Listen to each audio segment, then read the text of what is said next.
All right, we're live. I've got Exotic Propulsion, aka Jeremiah Pop, on right and left, and Liminal as well joining Hello. us. We are Hello, back. hello. Hope everybody's had a very good July. I kind of did my last stream a couple weeks ago on my birthday and then took off to BC for a couple weeks. And now we're back and got some adventures and some stories to tell from old school electric culture of old uncle farmers telling stories of literally taking the electric fence, the cattle fence shocker, and plugging it into the old weed fields and getting three times the size of their crop. But he was like, his story was like, he giggle, like remembering when he'd water it and he'd be like, like, hey, then he'd be frying it.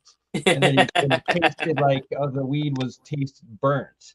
And it was like, well, yeah, like, why wouldn't you unplug it when you water it? But whatever. Anyways, apparently still grew like three times the size, but had a burnt taste to it. And he also had a very asteroid or space rock, something that like he I didn't quite get the trust to see this time, maybe next time, and a very good understanding of the colloidal waters, the monoatomics, and is explaining my own chemical agricultural experiments with him, and then free energy and explaining. Oh, the uncle was explaining over efficiency free energy, and very pretty much by design, he's got pretty much similar, exactly what Gerald's working on and bringing forward.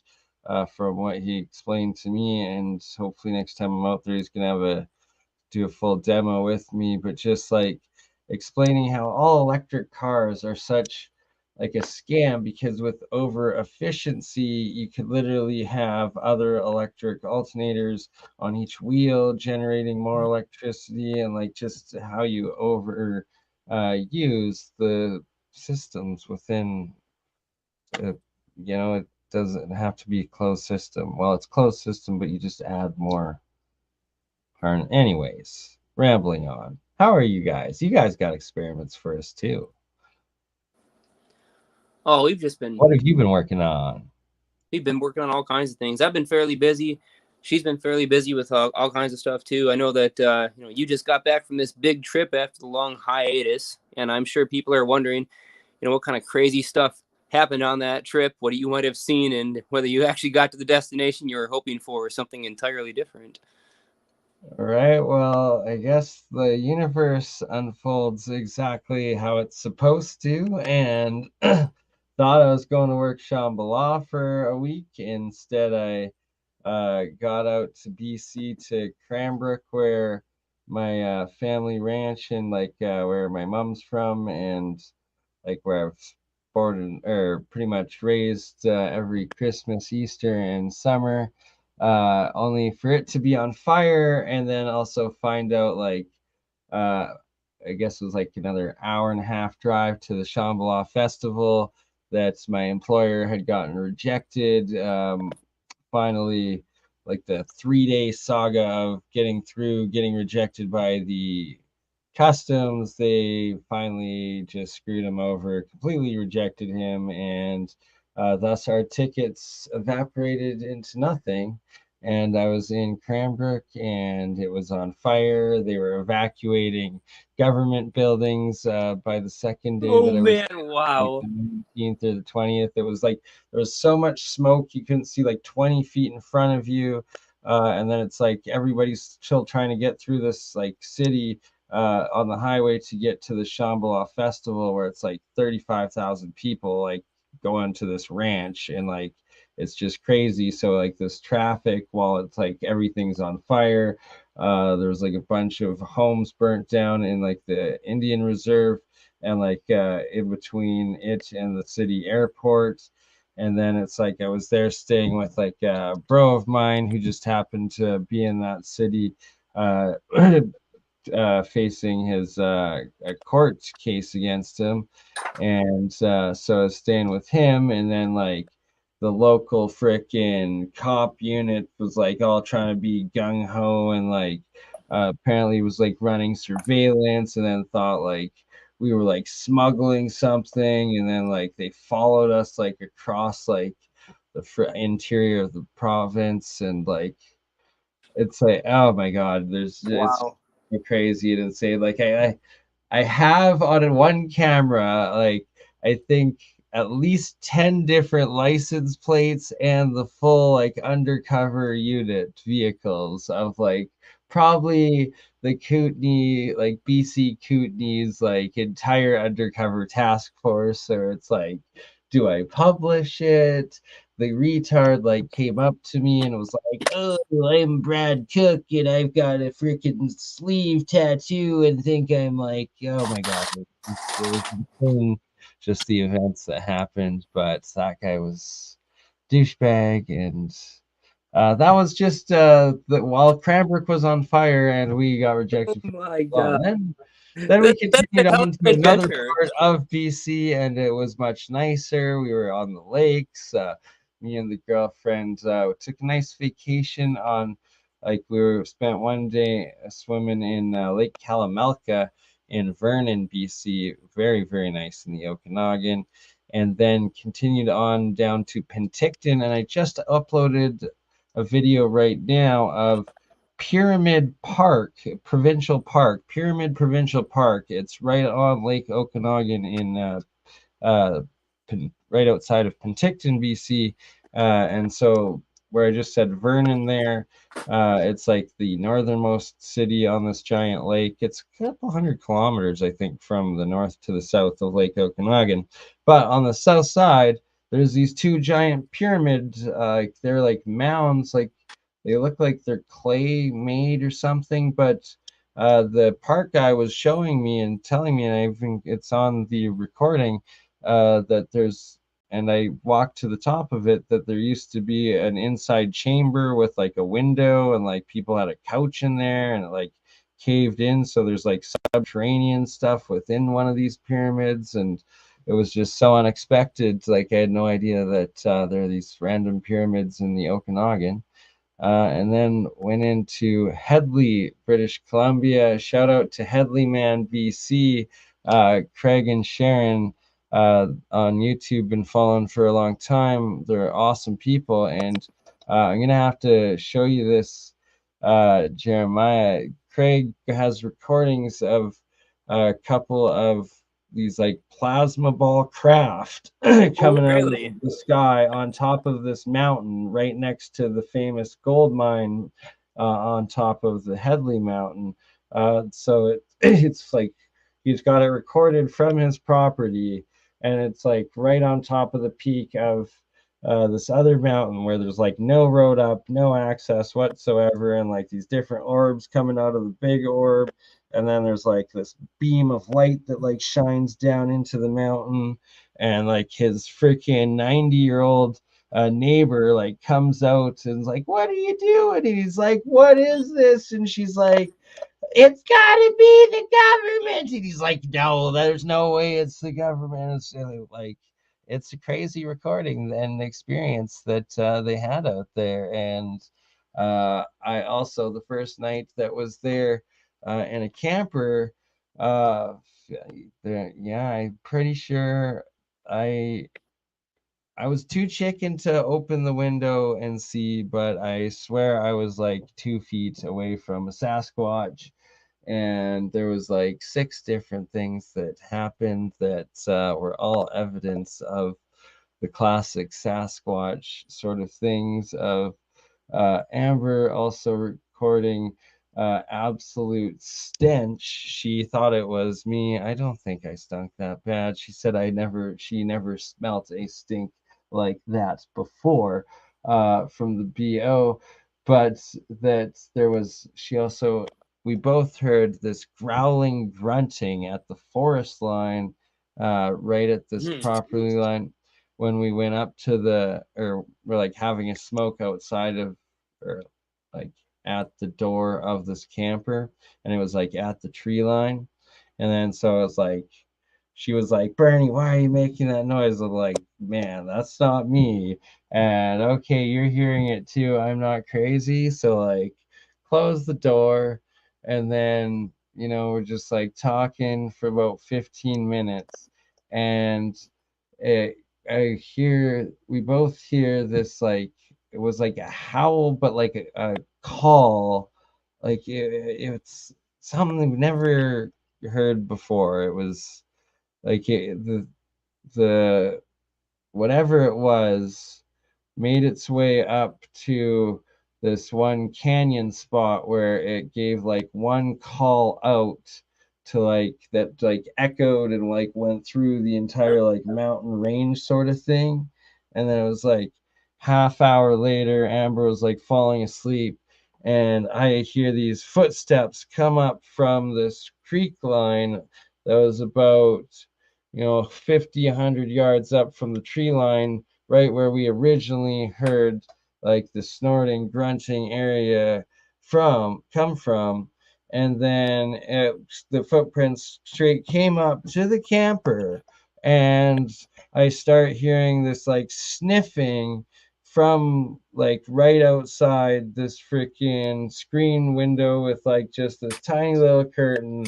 And I really should have like opened it and like taken video, but I was just petrified because all I could think of was it was 8 feet like up this little window thing on like the roof of the camper, and it's sniffing right there.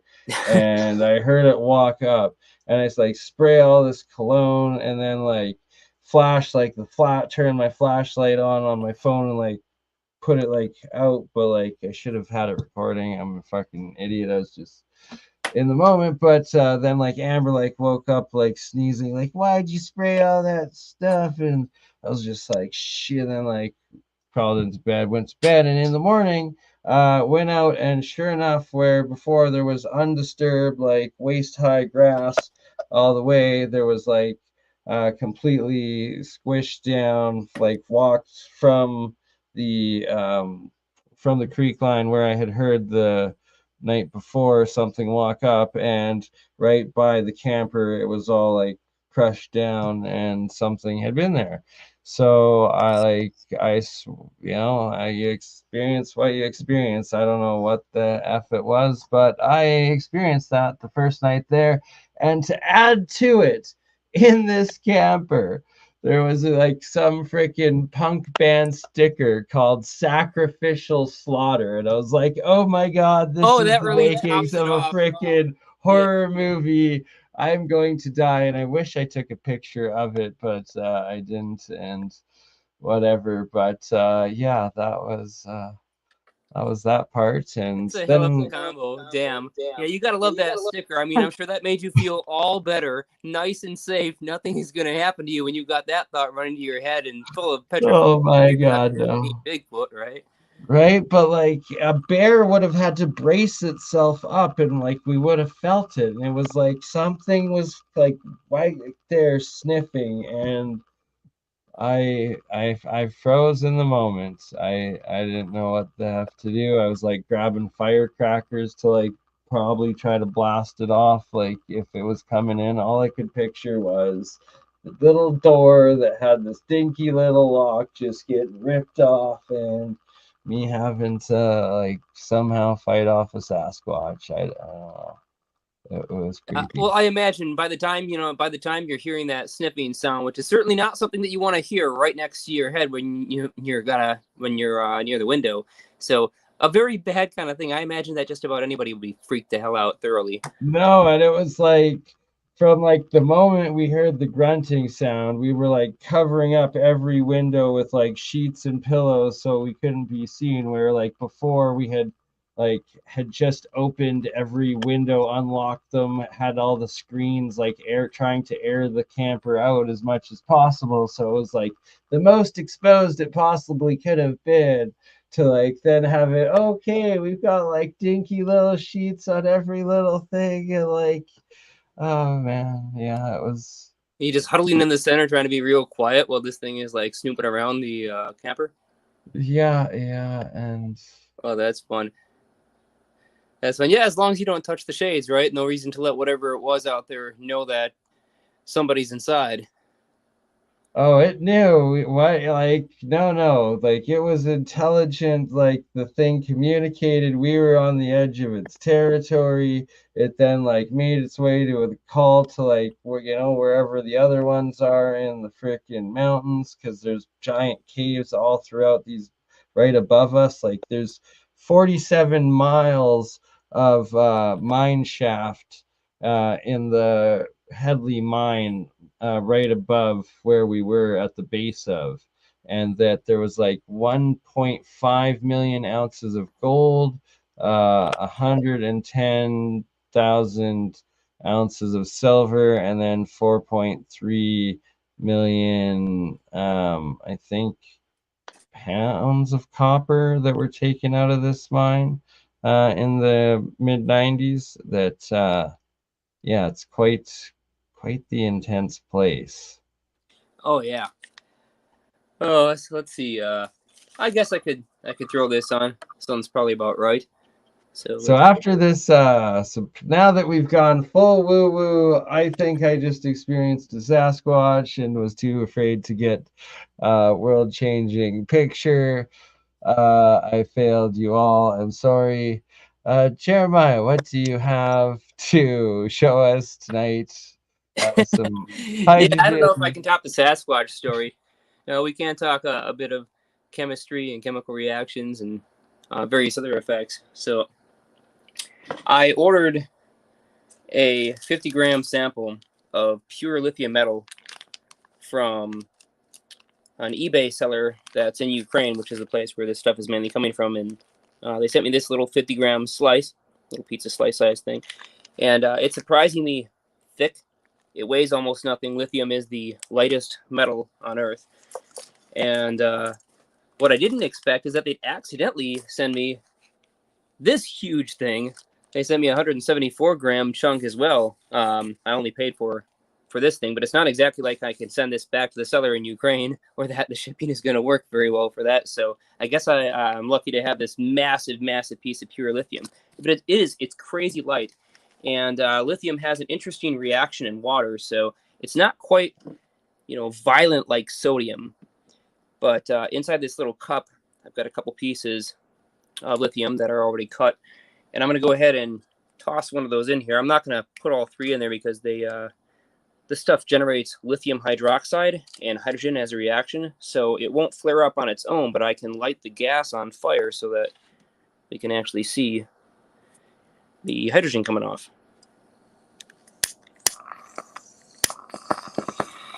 And it has a really beautiful pinkish, it is actually Oh a yeah, pinkish look at flame. It's a little that. red, but I would say it's a lot more on the pink side than it is on the red. And it's coloring the Absolutely. flame of the torch too. Ooh. No, that's Like a hot pink. beautiful. So that's basically coming off as hydrogen and lithium hydroxide. So some of that color is coming from the lithium hydroxide, but a lot of it's just coming from the pure burn of the hydrogen. And thought it's super interesting. So as soon as it stops burning, the flame from the turbo torch will just turn blue again. And there we can see. But the lithium hydroxide fumes are rather noxious. So that's why I've got the window open right now, which is exactly what it needs to be. So that's a fun one. And the reason for why I got the lithium, I'll be doing some gravitational research with its spin isotope, which is a partial percentage of the abundance of that total metal mass. And so I'm going to stimulate basically the living hell out of it. I'll be shocking it. I'll be exposing it to high frequency electromagnetic fields. I'll be resting it at a very high voltage. And I think one of the interesting things is going to be testing it under an extremely high potential charge with a magnetic field present, and then seeing its inertial response, which is a hard test to do, to actually check the inertia of something compared to its gravitational mass. Because you can put it on the scale, and that's one thing, but inertia and gravitational mass are not the same thing, and they're assumed to be the same thing under what's called Einstein's equivalence principle, but there are violations to that. And so that's some of the things that I'll be looking for. In other research too, I've been studying the interesting physics of a levitron. Now, a levitron is an interesting little gadget. It's something that we've all seen before, and it's the very first sort of consumer levitating magnet system. And so nowadays we have these solid state electromagnetic systems that have little microcontrollers in them, and they rely on processing and measurement to keep the magnet stable. But the Levitron is neat because it doesn't require any of that stuff. It's an entirely analog device.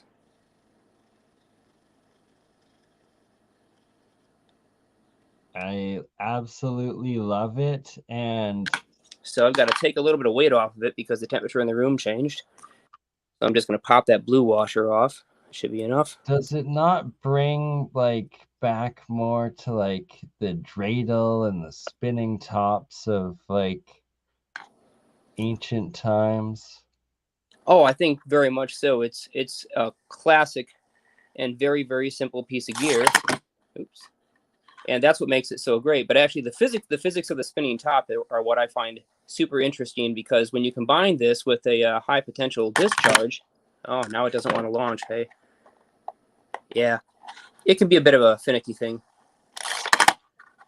Right? Always on live too. It's like it just never goes the way. Well, I just adjusted the weight, so.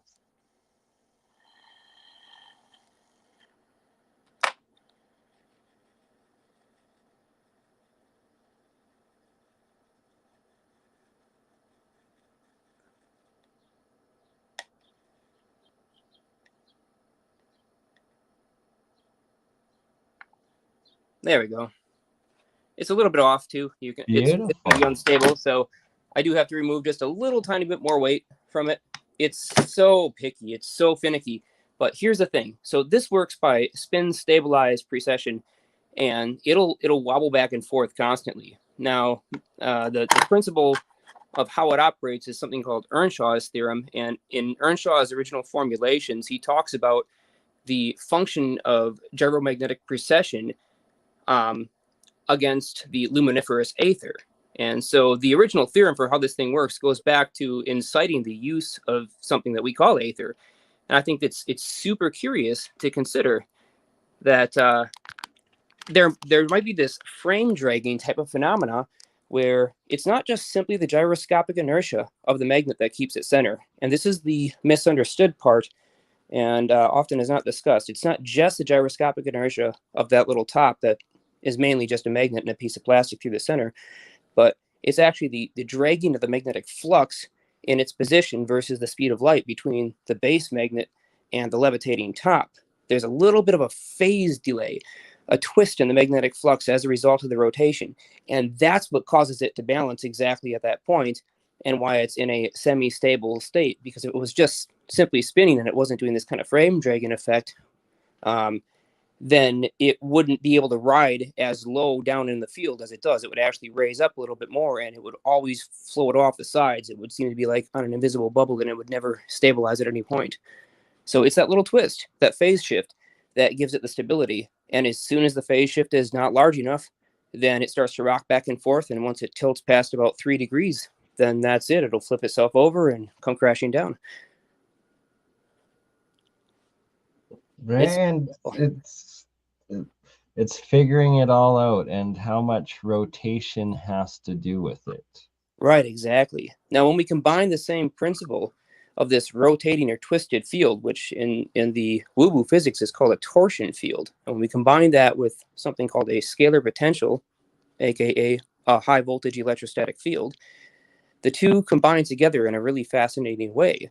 And like I mentioned, there's a phase shift. So that phase shift has the potential to create a standing wave. And if it does link up, and it's extremely hard to get them to link up, but if you do succeed in getting them to link up, there's a third compound effect. And I believe it's possible to make that thing basically lose all of its mass, the little levitating top, and go shooting up. And so it's an experiment that has been worked on in another private group that I'm involved in for the time being, and we're definitely going to be developing it and seeing how far we can poke the tiger on getting this new third superposition field using something simple like a Levitron spinning toy top. So anti-gravity was something that is right? gimmick-wise called an anti-gravity device, which of course it's not. But when you combine it with a high voltage field, then you may find out that there's a very real potential there to do what the flying saucers do. Well, and like create like these perpetual drives essentially as well in some ways, I suspect, and um like the mechanical battery that is a flywheel and actual flywheels within flywheels that create plasma fields, and then you can start moving around space-time. Oh yeah, absolutely. Plasma is still, in my opinion, the best way to with space-time. Because plasma basically gives you this perfect medium that intensely pumps EM into the local space-time. And so it really messes with the refractive index. It puts all kinds of little eddies and curls and twists in it, which is just fantastic because that allows us to grab hold of the space in which the plasma is excited, along with the plasma at the same time using magnetic fields. And that's something easy for us humans to do. We know about magnetic fields and we know how to make them. So this is a really useful thing for us to know when we want to try to create these UAP style propulsion systems. We can use plasma as a primary catalyst to grab hold of a large volume of space. Only trouble is it's rather difficult to create plasma. But the good news is once you get enough of it going and you're really whipping it around the craft with a strong magnetic moving field, that plasma, because you're applying the magnetic field at a lower frequency, it will just continuously stay excited, slamming into even more nuclear molecules and keep itself active, so you don't have to pump the radio power into it once you get it ignited. But you do have to keep it circulating. So there's that part. The minimum energy Well, and requirement I've is seen approximately a 2 few megawatts. different channels now of guys experimenting with this toroid plasmas and sustaining them, and like, and then ball lightning, and then like the step in between, and there's just, it's really fascinating what's to come with this stuff. Oh yeah, and I guess I'll cover this real quick since I got this thing set up already. Pop this back in my tripod, and yeah, so it's this. These are mica sheets. Now I didn't know that you could just go flat out and buy these. You can get these on Amazon. These are 2 millimeters thick, 6-inch by 6-inch mica plates, and I've already had them up to 130,000 volts, so they take it. They're a decent compacted mesh. The reason I got these is on Rex Research. There's a fascinating page about Marcel Pages. His last name is Pages. So Marcel Pages talks about a simple experiment, really simple experiment. And all he did was take 2 mica sheets, kind of like this. They were round in his case, but no matter. And he placed them some distance apart, about equal distance apart to their diameter. So in my case, I'll sort of be forming a cube shape here. And he put metal foil on the outside edges of both, left the insides just plain, and connected sort of like a cardboard tube or something between them.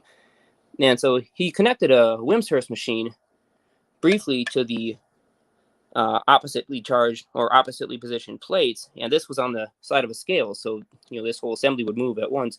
Well, as soon as he charged it up, the scale tipped up and these went up to the top of the range. And he measured his plates, I think, were like somewhere around 300 grams, and he measured 5 grams of weight loss.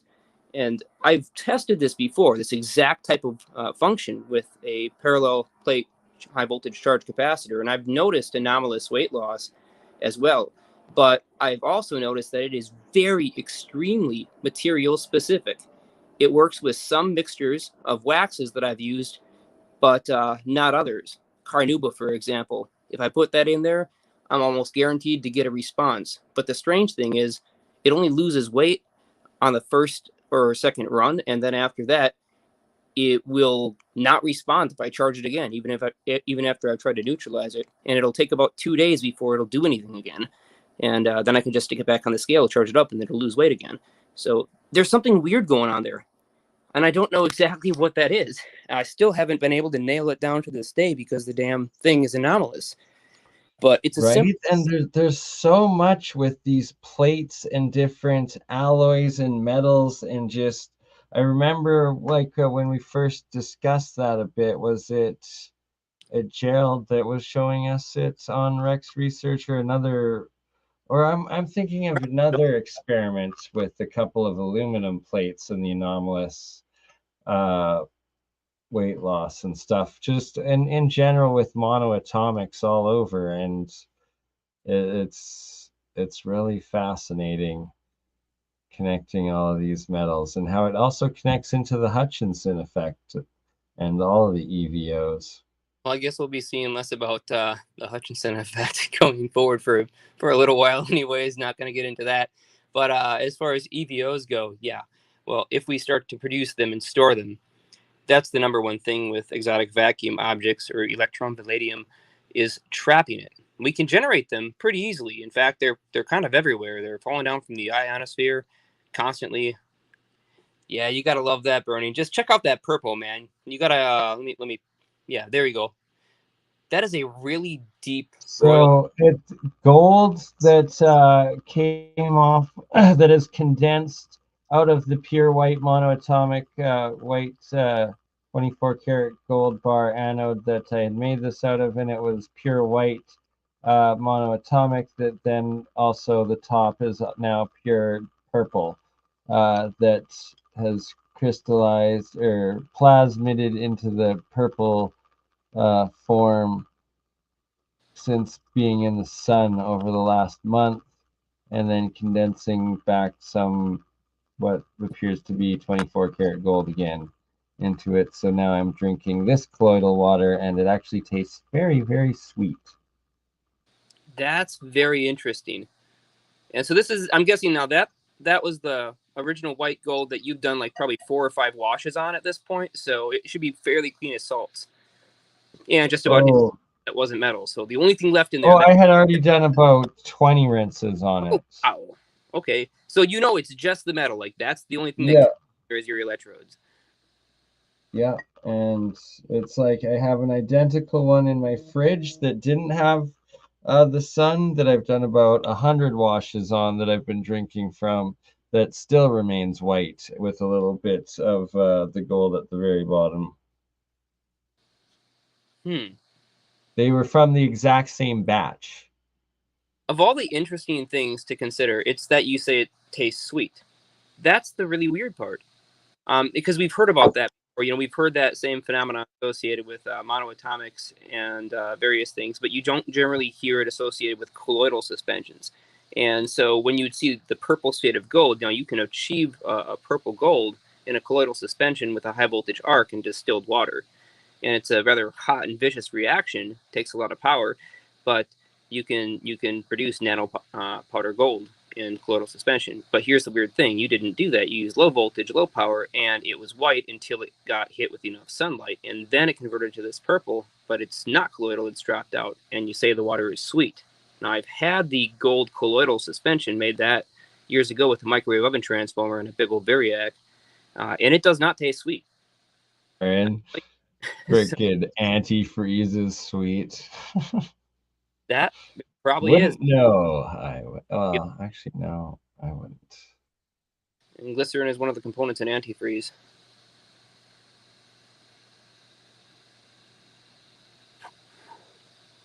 Now, I'd be curious to actually play around with that type of gold, whatever that is, um, and really do the same things to it that I intend to do to the lithium, and that is, excite the shit out of it with every possible method that I can conceivably pass through it, just to see what it'll do.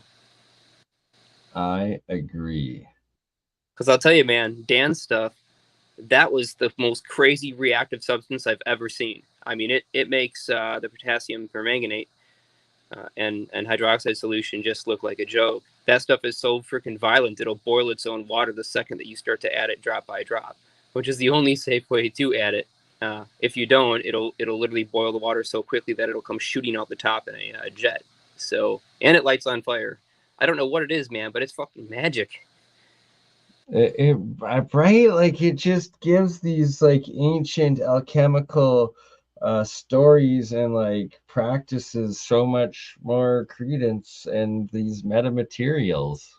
I know that it's on the path to the Philosopher's Stone, and I can tell you it's got so much energy in it. The only explanation that feasibly makes sense is that it's absolutely loaded to the brim with exotic vacuum clusters.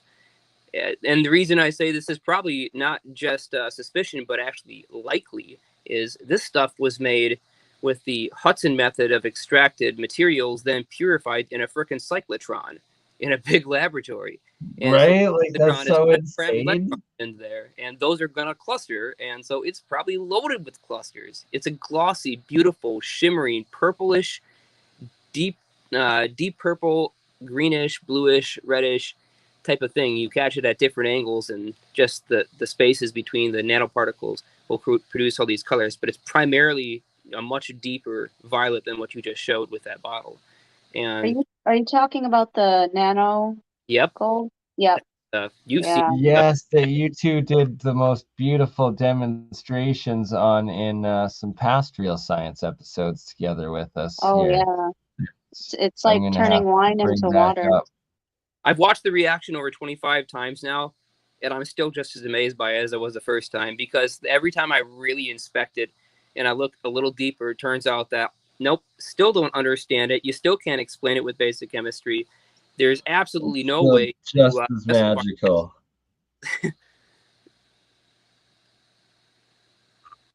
I feel you. I am going to quickly step out for a THC break refresher.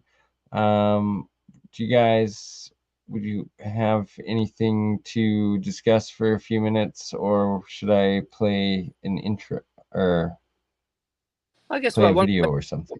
answer for the fourth Wiseman, and you asked a really interesting question about producing a magnetic ground field. Now, I'm not familiar with that term. I think I may know what you're referring to, but I would ask you for some kind of clarification on what you are talking about with the magnetic ground field, because I might have an answer for you.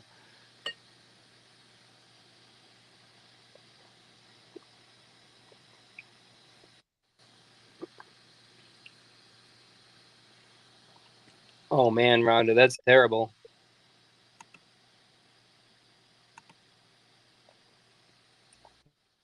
Yeah, don't let your cats get to the antifreeze. I can't imagine why a cat would want to drink antifreeze. Like, what would motivate it to do that? I've seen cats chew on plants that are technically poisonous and then throw them up later, but I can't imagine why I would want to sip on that, unless it was like the only thing out and the cat was thirsty. It's horrible anyways. That's really sad to hear.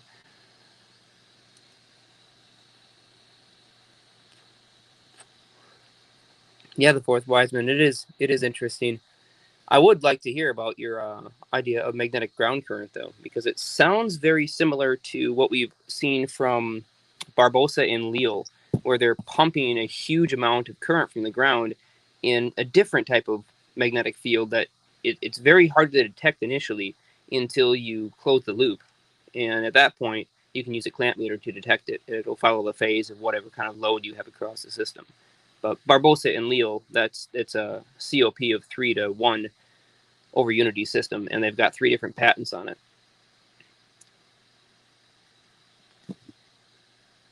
Too bad I don't have this system set up to just pull up those patents, because they are rather unusual, and the principles kind of make sense too.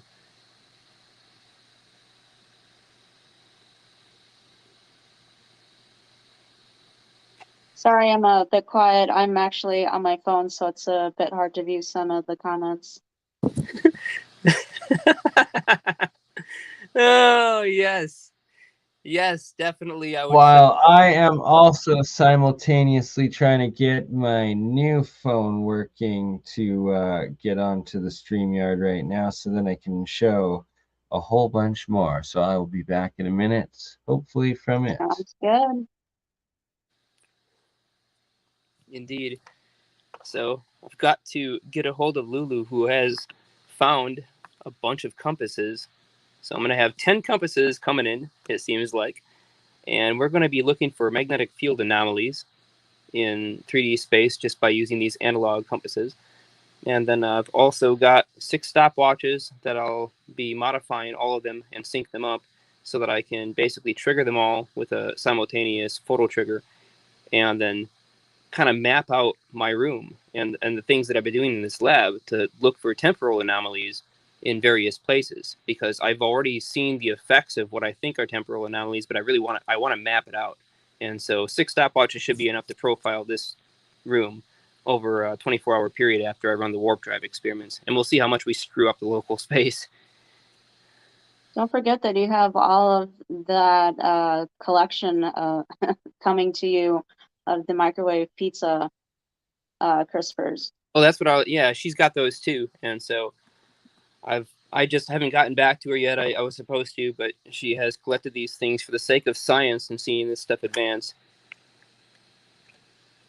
And I'm super grateful that she's getting involved in it now, because she has witnessed the same person that collected like these weird pizza crispers that you, well, they're like microwave crisping panels that come inside of a pizza box for these 3-minute pizzas that she found. And she just had this instinct. And she's not like a scientist or an engineer or anything. I actually have no idea what she does for a living, but she just had this instinct to like save these things. And she's seen several flying saucers and other weird stuff in the sky, sent me videos and showed me them live. So she's vetted herself quite sincerely. And she saved them because she thought they might be some kind of metamaterial, or they would do something interesting in terms of UFO propulsion. And quite frankly, I don't doubt that. They absorb microwave energy and they scatter it, so there's going to be an energy difference there with these crisping plates. And I can't wait to find out what happens when we slam them with 2.4 gigahertz at a couple of kilowatts pulse.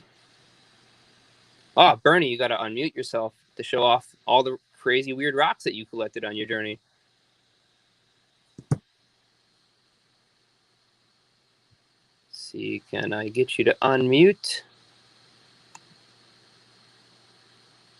Those are some very interesting specimens. I'll have a weird echo, maybe. I don't hear an echo. Hopefully nobody else does. Maybe the AI is good enough. Anywho, now that I'm outside, it should be better.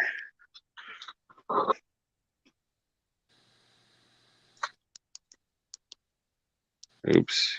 Can you hear me? Yep. We can hear you. Okay, very good. These are some specimens from the last, the Alberta trips.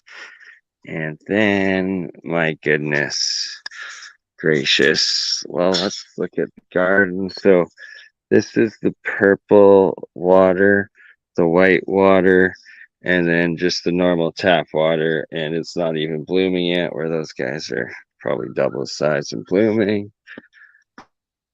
And that's interesting. normal. So the white water bloomed more than hay.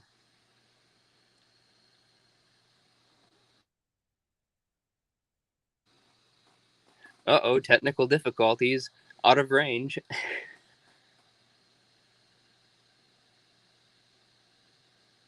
And that's a nifty garden back there, too. That's weird. He's been able to stream from that location before. Wonder why it crapped out on him now.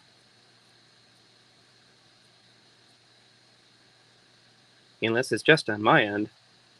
I wonder what would happen if I used that nano gold and tested that out on some of the plants versus, transmuting it into the monoatomic gold where it's clear. That would maybe be an interesting experiment to follow up on what Bernie was just showing there briefly. Yeah, I mean, you wouldn't even have to necessarily do that. You could just simply mix the powder.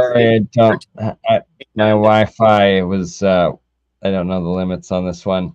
I got to get it connected to my phone, but I'm going to go take some pictures quickly of, I actually have a ridiculous amount of stone samples and ores that I've collected that I'm going to be doing some electrolysis experiments with. There's a whole bunch of crystals and metal ores and all sorts of different stuff. It's pretty awesome.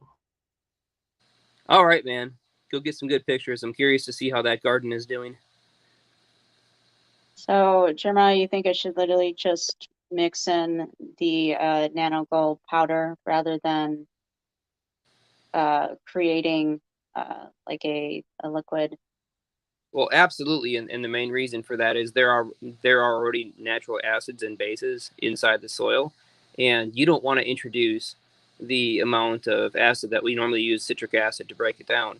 So we don't want to put the citric acid in the soil because it could have an adverse effect on the plant roots, and generally they would like an alkaline environment. So I would just use the natural acetic compounds that are already in the soil and just simply let it break down every time you water it, and it would act How like a much? fertilizer. How small of amount do you think I could get away with as a test on maybe just growing like some culinary herbs? The Because smallest you know, starter acres. I quite like its other purposes as well. So I don't want to use it all up on gardening. Well, yeah, definitely. You wouldn't want to use very much of it, just a simple test. But those little 2-quart Bonnie's containers, the ones that the plant your own home garden things come in from the store. Those little ones are probably about as much as I would go because we don't have a lot of this stuff, and that will be a small enough plant to realistically test it. So maybe we can say take 3 clippings or something, and we can just put one of them in the pot with some dirt with that stuff mixed in. I'm saying, what do you think would be the actual amount of nano gold to use? Are we talking milligrams? Or are we Just talking milligrams, grams? yeah. We're probably About talking a gram? maybe 200 to 500 milligrams.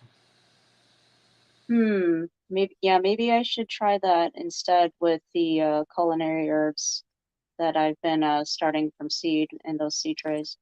Yeah, if we have enough to play around with, or we have an extra one. Right, That right. could. I definitely want to save it for its other purposes, but now I'm very curious after seeing that brief shot of the blooming plants in Bernie's garden. Yeah, that would be curious. Well, can you imagine if he's getting 3 times the growth on some plants and at least 1.5 times the growth on others, just using these weird metallic compounds that he's created, and you pump that with electroculture? I mean, it's going to obviously be tremendous gains. So you think it would be better starting out from clippings that I already have going versus what I have ready in the seed trays? It might be a little easier to see the effect. Okay, It's just something to think about. we've got the 3 different trays, and then when we split them up, they'll be in sort of little electroculture sample pots. So, and we'll just stick them. I may very well ground them to the same connection wires that the what do you call that? The anise is going to be grown from. Right, but I wanted to try then an independent experiment with just the nano gold to see how it takes off. Right. That's why I don't want to necessarily use the little seed starters that are already set up for the 3 trial split, because we only have a limited number of each of those things that grew in there. So we might just want to use clippings, because then we already know it's from the same plant. It's pretty much good to go as long as the clippings are fairly similar to each other. Oh, we better do that soon then. I got a lot of basil starting to bloom. Yeah, that'd be awesome. If Dan has the opportunity, and he's obviously got better stuff to deal with right now, but if he has the opportunity and he can ship that other bit out, then we can run the full experiment and actually check that with enough to not really worry about it too much. Because yeah, with something like that nano gold and in its reactive exotic vacuum object plugged form, that's certainly a very rare artifact. And I feel like we're very lucky to have gotten to play around with it and see this Exactly. material. Because I do not have a cyclotron that can make that stuff. No, And quite frankly, I don't know any lab that has a cyclotron that's going to let me stick like quote unquote Ormos in there. So that may be like the last of whatever it is that exists. And oh man, maybe I don't want to use it then, but I'm super curious. well, we know more is not going to get made, so that much is true. So however much exists right now is pretty much how much of that stuff is around. And I guess if the results were miraculous enough and we write a paper about it, then maybe there will be some industrial motivation to reproduce it. Yeah, I'm super tempted. I'm super tempted. I want to do it. Yeah, somebody with a big lab is going to have to really gear up to do something like that. That is a complicated system. I'm sure Bob Greenyer would say, no, it's not. It's easy. It's not. Just make a little mini one in your, for your for your tabletop. I love Bob Greenyer, but he doesn't build this stuff. He doesn't know yet. Once he starts getting his hands dirtier, and he's been around to see the people that build all this stuff. But yeah, if he tried to construct his own machine from scratch, he's going to see that it's not as easy. Oh, yeah, we gotta love Adam's Discord server. So many good conversations about alchemy and exotic vacuum objects and all that magic go on there. The 0 point field, hey, the fourth wisdom. So it's a misnomer. You commented earlier I should scroll back up and pop that up so people can see what it is I'm referring to. Let's see, there we go. Yeah, so this comment here. Now, technically, it's a misnomer that there's a neutral point between the North and South Pole, because a magnet doesn't actually have a North and South Pole or a positive and negative pole, technically speaking. All the lattices, all the domains inside that magnet are generally aligned along the same axes, so no matter how you slice it, literally or figuratively, one side is always going to be a clockwise spin looking at a face, and the other side the clockwise, counterclockwise spin. But if you just had one single spin and you looked at it from one side, it would be clockwise, and if you flipped it around or went around to the other side, you'd see counterclockwise. So just imagine just one spin, just one electron going in a generally circular path, or something that at least it takes pathway the long way around. Whether it has lobes or not, it's going to go in some kind of orbital rotational path. And now just imagine trillions of electrons all doing that in basically the same axial alignment. Well, that's a magnet. And so there is no technical neutral field between the two sides, but there is an area where the pole between the clockwise and counterclockwise twist from a frame of reference is equal. And so it's sort of like you're sitting between two heavy gravitational bodies at exactly the center between them. And so you're not going to be pulled towards either one. So there is a neutral plane, but it still has that full spin. It's just that it's at 90 degrees. So the way that we can pump ground current or produce these neutral fields, especially when we're talking energy, is actually kind of simple. We have current flowing through one coil, or some high voltage traveling across open air, like plasma, for example. And then we have two other coils, totally separate from that first, that produce a canceling magnetic flux between them. So they'd be like two exactly the same coils wired in parallel and with opposing poles facing each other. And when those poles slam together, they're going to create a compression in mu of local space-time, the permeability. And they'll cause a shift in the time frame reference of the electrons flowing in the first coil that's separate from the other two canceling coils. And so it'll cause electrons from the ground to rush into that coil, trying to fill the difference in the electron velocity from that compressed mu, which is basically like shifting its rate flow of time. You sort of slow down time for the coil and electrons rush in. That's the extra energy. Electrons from the ground rush into the circuit when you pump it with the canceling waves, and then they rush back out of the circuit as soon as the waves pass through that near field zone and are radiated off as electromagnetic waves. So to answer your question, how do we make a magnetic field that creates sort of this zero vector flux? We use two canceling pulsed magnetic fields. That's how we do it. Oops, I gotta, yeah, there we go. Cool, hide current. That kind of makes me think about the theory about creating two time wave generators and then sending the vectors directly at each other, where they start creating nested fields. Yeah, getting into T-field generators is an interesting topic. Just even talking about it, people are probably like, what the hell is a temporal field generator? Yeah. Oh, man. It's funny because it's not complicated, but building it is incredibly complicated. The not complicated part is that we only have two factors we need to screw with, epsilon and mu. Now, the complicated part is we need to screw with them like really hardcore and align them at 0 degrees instead of 90 degrees like they normally appear. So if you just stress any one of those two parameters, the other one will automatically see an equivalent strength field at 90 degrees. That doesn't produce the temporal compression.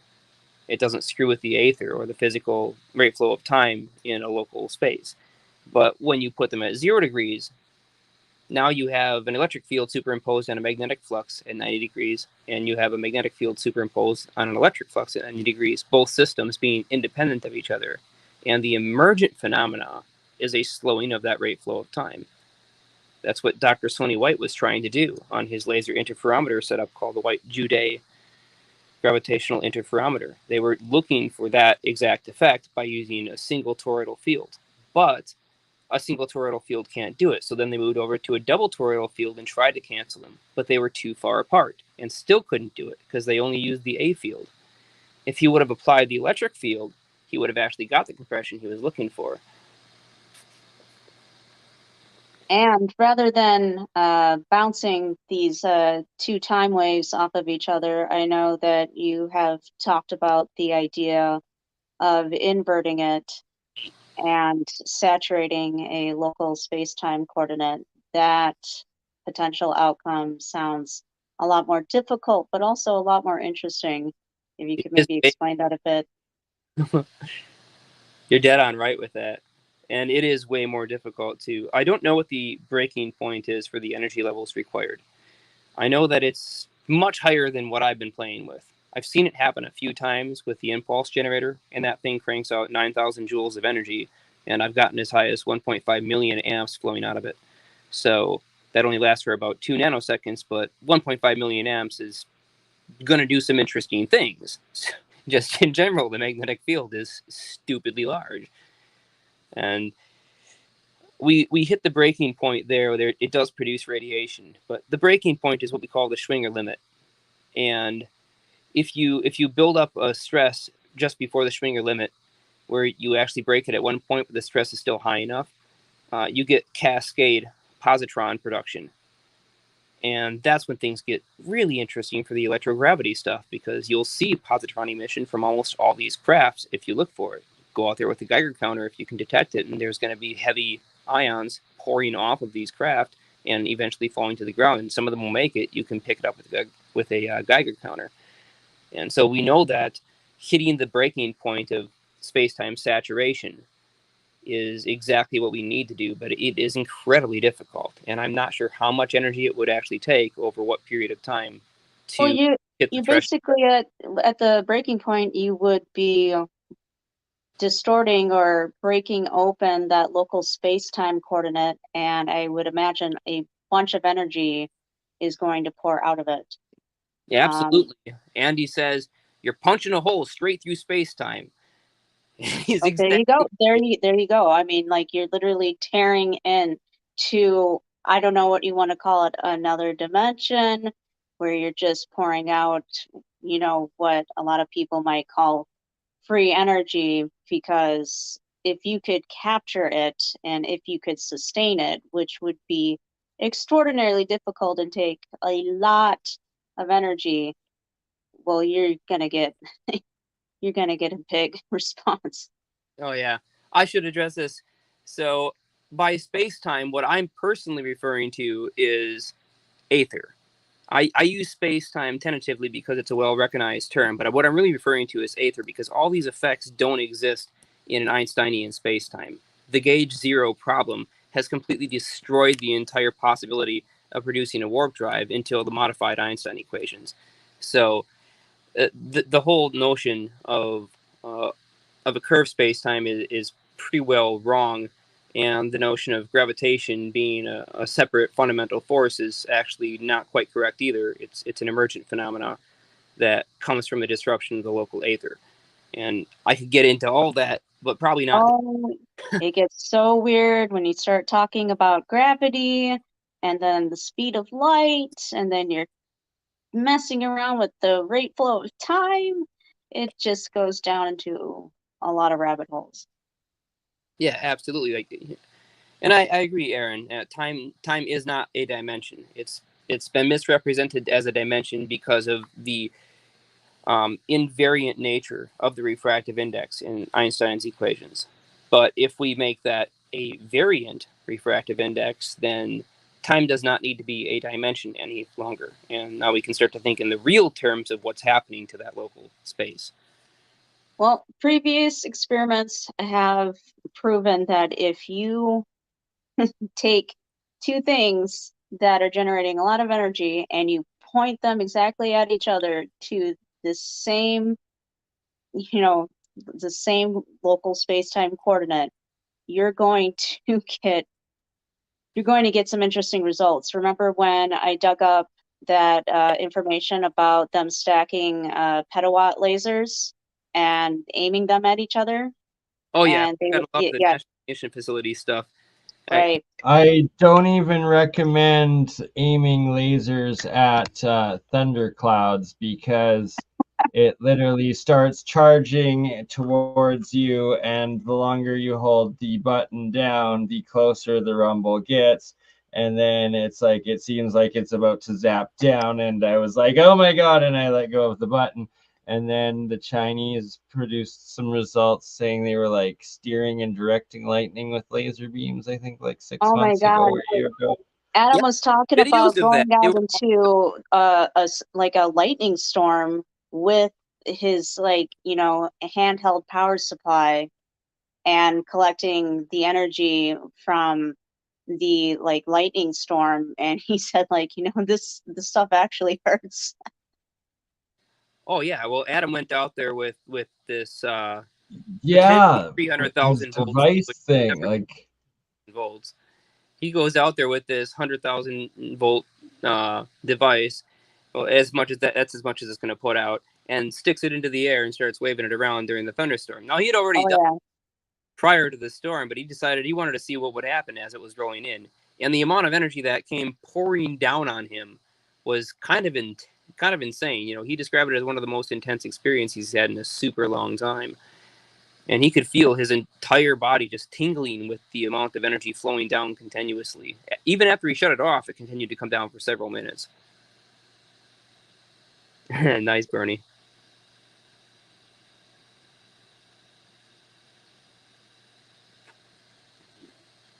Should probably unmute and explain what the heck it is. Look at, wow, you got a lot of rocks. You collected all of so them. this is a giant dolly, and oh dear, wrong way. Oh no, way to unmute myself. But oh, I went completely the wrong way. Oh dear. All right, to the dolly. You just passed it. Oops. Here we go. So some of these rocks are like the size of my skull. Like these guys are pretty big. Those ones are pretty big. The dolly's huge. Like that's a Safeway bag full of rocks. And oops, what did I do? Oh, I opened the camera. Can only handle so many Bernies at once. All right.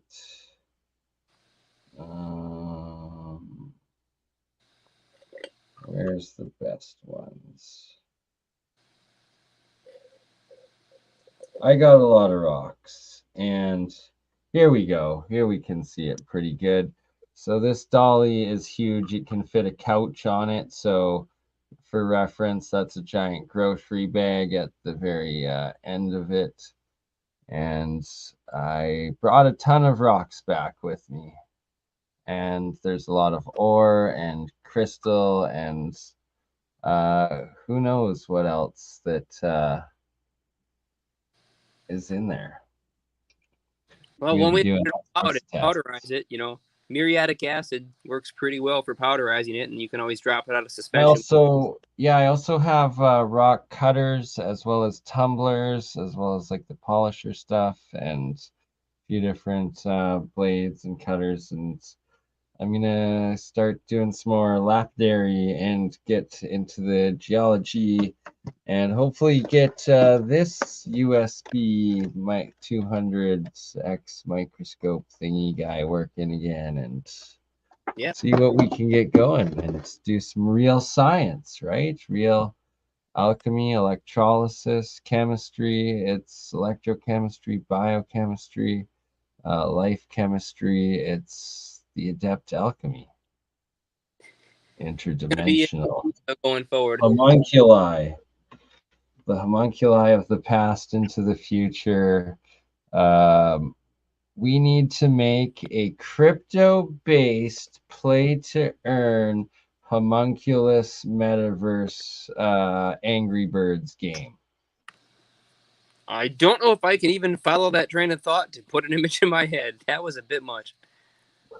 Right? So homunculus, where you just like somehow it's a video game that is a crypto video game that has to do with homunculus in a Angry Birds style of video game, and boom, the metaverse will never be the same, and well, homunculus will be the next meme shitcoin. You know, someone's got to do it. You know, I'd like to see at some point a crypto that was produced on the back of some kind of really noble scientific investigation or something that needed a lot of data crunching. I'm sure we all remember the CSETI program and how people used to basically whore out their computers when they were sleeping, and that was awesome, right? But there's some a real lot of projects, harvest, real backing. So why not make a Put crypto the AI to it in useful ways? Yeah, why not make a crypto where you get rewarded literally by having your computer crunch and solve these scientific problems, or just go through this data and generate value at the same time? Maybe use the data to literally encrypt the coin. This guy is like a boulder the size of my head that is of straight quartz, and then some sort of mineral element, possibly some copper and who knows what else in it. That I also got a rock hammer. I'm gonna split some of these bad boys open, and like there's some super green river jade or jasper, who knows, maybe both, and all sorts of crazy quartzites and fascinating different compounds. The garden. Oops. Yeah, there we go. That's what you originally went out there to take pictures of, I thought. Wow, it's going very nicely out there. So did you subdivide that into sections? Kind of. It was a little sloppy, and but it is good. Like there's risk of bleeding with all the rainwater and stuff, but overall it's pretty good. But yeah, it's in a couple of sections, and yeah. It's pretty looking pretty good. I mean, it looks like a nice healthy garden. Too bad you have no idea, which one is necessarily what if they're bleeding over to each other. But hey, at least it's working. I'll go in and do a detailed explanation videos here in the next week or so, and don't you worry. Don't you worry. We will get it done proper because this is real science. That's right. That's right. Now that you're back from your No Shambhala Yeti adventure. Oh my goodness gracious. I swear there was a Yeti, and I'm sticking to it. And that reminds me of sharing the video of Kaboom. Here we go. This was up in Headley, BC, in the gold mine town. This was for the water plume. It was about a third of the way up the secondary mountain to the original. So what's crazy is the story goes that a couple of Swedish brothers just somehow magically knew that there was going to be gold in this mountain, and somehow built a shaft, blew a shaft, and the shaft is perfect. This original shaft is a kilometer deep, straight from like the top, pretty much the top peak of the mountain, a kilometer into the heart of it. And it's like a perfect cube square the whole way through. And it's like, how the hell did they supposedly blast their way through in like this early 1900 or something like that? A kilometer in, it doesn't add up. But then from that point on to 1940, I believe 45 to 47 was when they got the 1.5 million ounces of gold out of the center, and they ran it for like 20 years and got 67 miles, I believe, of shafts within the mountain. So Yeah, that's quite a a lot fascinating of place. tunnels, man. There's a lot of mine shafts.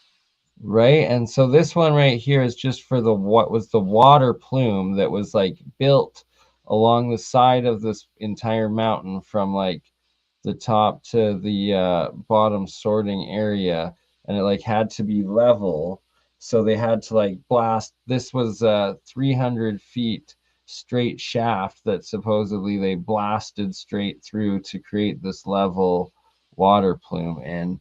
And I'm exploring it with Craig Headleyman BC, who also has the recording. I'll play his video here before we're done of the UFOs over the adjacent peak from this one. Oh, nice video. A soul named Craig, and he is showing me the mine shafts. Your audio is actually working pretty good this time for a second there.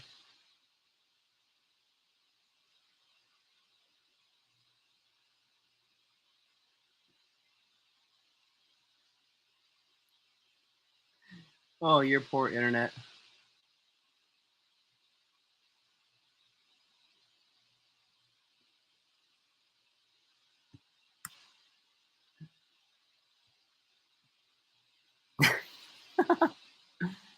Oh, gotta love that expression. Oh man, I missed it. I was trying to get that expression just in time.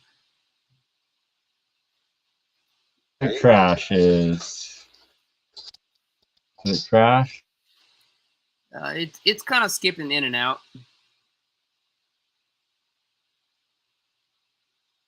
Looks like you've got a green laser pointer. You're turning around in really, really blurry video. So, there we go.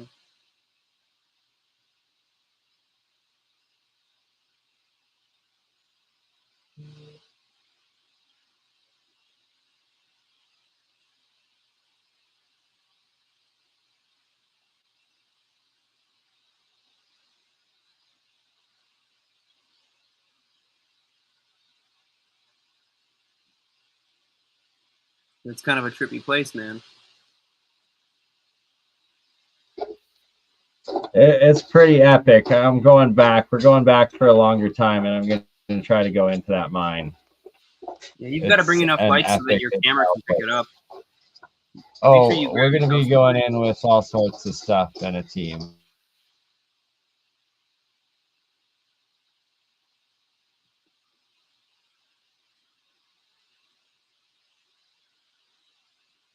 And there's just tons of these things all around that mountain, just like that, eh?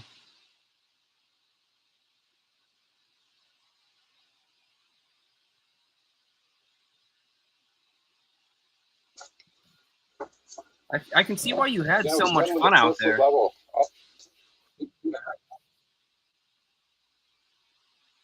Hold on here. I got to practicality. It's coming up. I'm gonna pause it, and I'm gonna directly pause it on this peak that's adjacent, and this peak right here. Oh, come on, right there. So this peak right here is where Craig Headleyman recorded the orbs that UFOs, that one in this video, that him and his neighbor, elderly woman, also witnessed, as well as his wife Sharon, and that it happened over 2 or 3 nights, and that he got 2 or 3 recordings of them. And yeah, it's on this peak right here over the top right here that they were recorded on. And then to the immediate east, in between where the cave is coming from and the adjacent peak, is the Headley Mountain Mine peak that I think I will also still capture here before this video is done. Yeah, I'd love to see those videos too. And if you go back out there, I'll have to think about it for what you might want to look for. I wonder why whatever those things were, up there.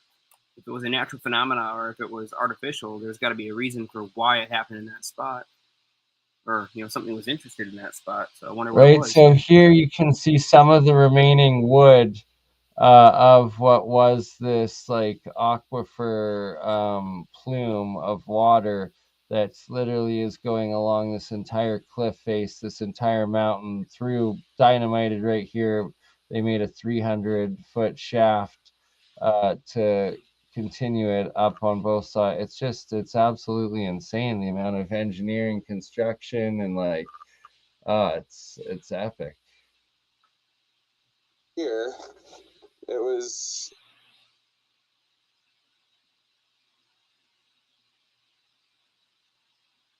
And like, look at how perfect that is. 300 feet right there.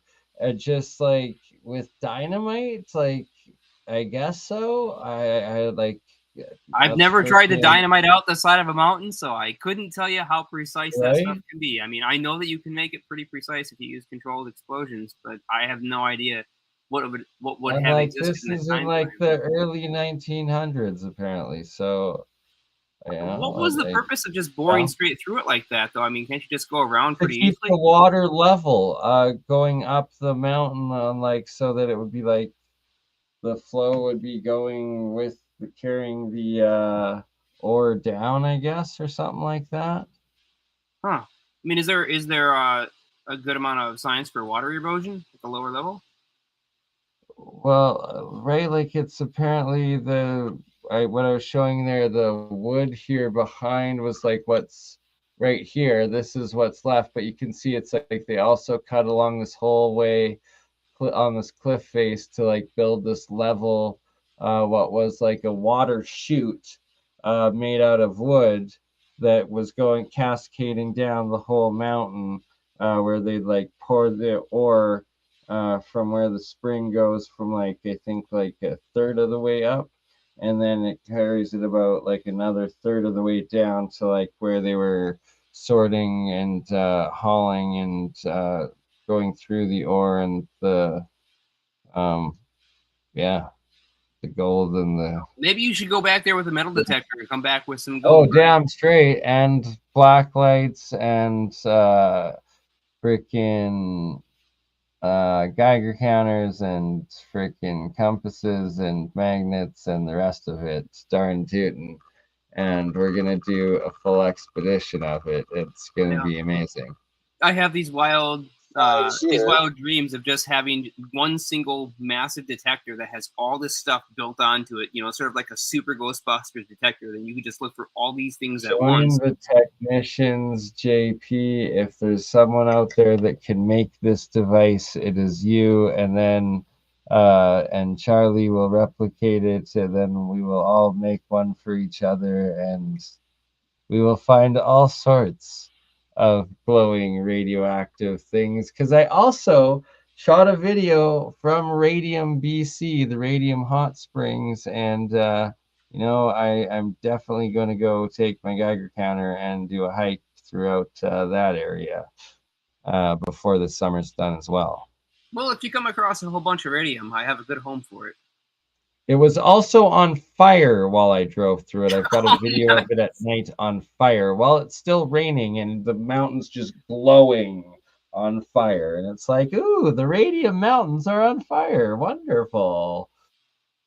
Oh man, yeah, you gotta love it. Oh, what an adventure! It sounds like you had a While I hell of was a in time, man. Vernon, BC, or actually, yeah, Vernon, BC, there was this crazy hailstorm, lightning storm that came in, and like a giant thunder that like shook the whole house. And then I like went to drive in to grab some food, and I heard a couple of like emergency vehicles. I look over, the entire valley is filled with smoke, and lightning had struck and started a forest fire, literally like about half a kilometer from where I was staying. I was just like, oh my God, the fire is following us from Cranbrook, where it had like, oh man, it was just everywhere. But thankfully, the last couple days it was raining there, and We actually stayed in a tent camping through some rain. It was wonderful the last day in Headley. It's actually raining in this video here in Headley as well. Let's I cannot finish it tell. here, see if we can get the gold You mine. go ahead and play it. I'll be right back. Okay. It was.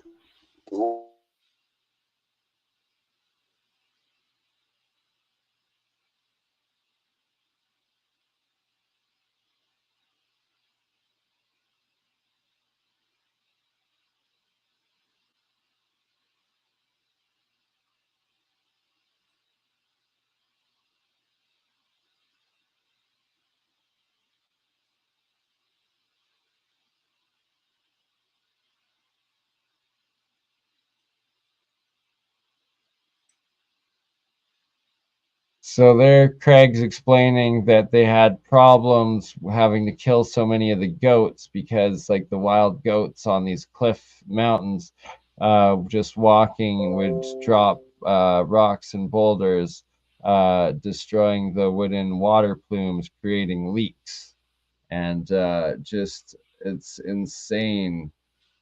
Oh man, I wish I had taken more video, but I will be going back to do a full series on this epic place. No doubt.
Too bad the sound didn't come through. Could you hear the sound or could you not hear the sound? Yep. Great. It's time to go back through. Well, when you talk, we can hear the sound, but it sounds like it cuts it out between. So it might actually be just coming through your mic. So yeah, at the end there, I completely forgot at the end there that like something was right above us and like started knocking some stones down, and we're like, okay, it's time to go. And it's like, this is right above where I was staying the night before, where I swear to God, I was petrified by a Sasquatch that was creeping. And maybe it Looking was at those creeping woods, above that us. Maybe it does. was a goat. Maybe I was paranoid. I don't know, but I don't know. Those look that's like the kind of woods you usually hear stories associated with. It's definitely wilderness enough, easy enough to hide out there, where something like that could very well exist for quite a while undetected if it wanted to be and if it was intelligent. So, like there's more than enough foliage to completely allow that possibility should that kind of thing 47 or 67 miles. No, 67 miles. Yeah, it's over 100 kilometers of mine shaft that's within this Headley gold mine that's up top. And then there's like all these surrounding kilometers of extra plume shafts and everything else in the lower part of this mountain. And then if you're here, did you hear the part there of Craig describing where he was recording the UAP and where I zoomed in on it? Or I'll play it again here for you. Yeah, the audio didn't come through. It's coming through your speaker. I mean your microphone only. Your speaker. Let me get a pretty good perspective. Last night, that was just above that peak. That's the second peak there. Yeah. That's where it was. That's where I was coming. So on Headley Man on YouTube, we have a legitimate experiencer, and the UAP UFO phenomenon that was recorded in his video was right up there on top of that mountain. It's a bit of a boring video, but it's Headley Man, BC. And you clearly see a couple of orbs dancing around and being up there where there's no path to get up to, doing something. This is super cool.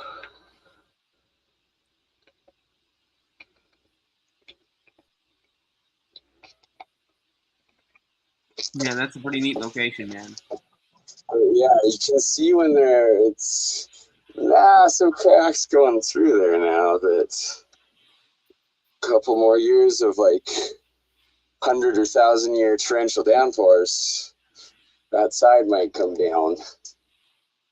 Oh, something's up there. Had a little pebble come down. Yep. All right, it's time to go back through. Yeah, exactly. All right, that's the end of this video. We'll catch you on the next one.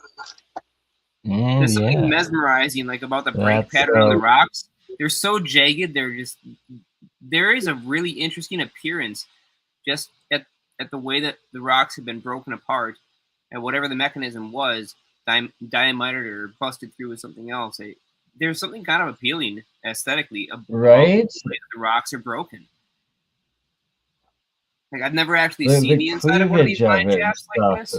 So this is my first exposure to it, but I'm just gonna say it looks really freaking. And how precise it is, supposedly out of dynamite, where it's like just 300 feet straight, and then like this massive crack, and it's like, how did this whole thing not come down? And like, how did they legitimately do this out of freaking dynamite? And then now these crystal.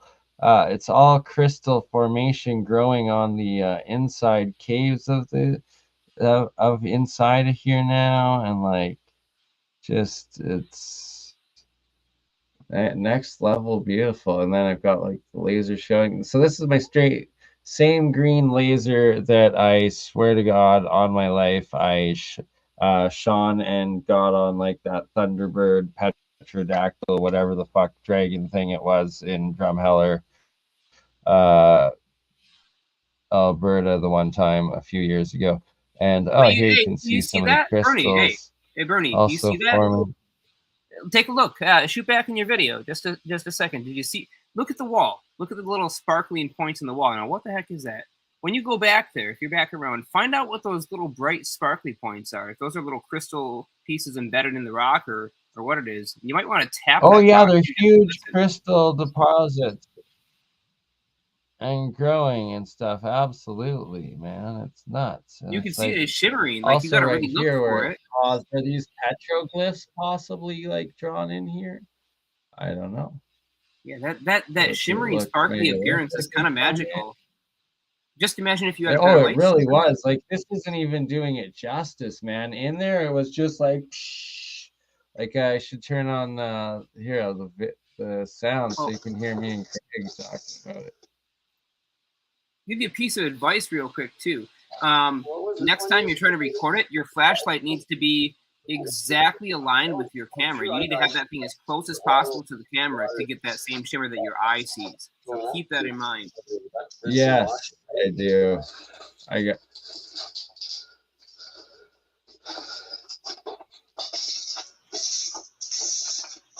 And you want a single LED, it'll give you better shimmer than if you have lots of LEDs in an array. So this they claim was through dynamite. The drill. Look at these sparklies. Now you do talk about Like this. this, all sparkling, like glistening crystal formations throughout here. Just a little bit. It's not doing it any justice. Nothing like the deposit. 1.5 million ounces of gold that was taken out of the top of the mountain, or the interior of the mountain. No bats. No bats. Funny story. One of the nights we were sleeping, a bat literally fell between me and Amber and woke us up at like 8 in the morning, and I had to like fling it onto like the floor of my buddy's living room, and then like his uncle grabbed it with a towel and freed it outside. But man, do they make some crazy weird sounds like. Oh yeah, man, they're firing at ultrasonic frequencies and rather quickly too. It's over 100 decibels in terms of the volume that they're pumping out every single time they give one of those little acoustic kicks. Pretty incredible. Right? It was, oh man, but it was cool to watch them like fly around the night before. I don't know why I didn't like let people know earlier. I assumed like they would just like hopefully I didn't want someone to try to kill it, because it was like literally like I saw it like eating all the moss and the mosquitoes that like would get into the house, and so it was doing its like laps. But then I guess it must have like like tried to like attach itself to the roof right above us or something, or maybe got startled and like I don't know. It was weird. It fell like right in between us. It was so freaking, and it was just like, oh man, that's hilarious. Yeah, I gotta be honest, man. My first impression of seeing it, and then I like kind of like flung it like a frisbee. I like Oh, kind of yeah. like grabbed his like claw, and I was like, and he's like, oh yeah, I did the same thing. That's reliving the bat trauma. I had one land right in my hair when I was younger. Oh man! And I got to hear the acoustics like right up close, because that thing was like on my head and ticking right in my ear. And I'll tell you what, man. First off, it's stupidly loud.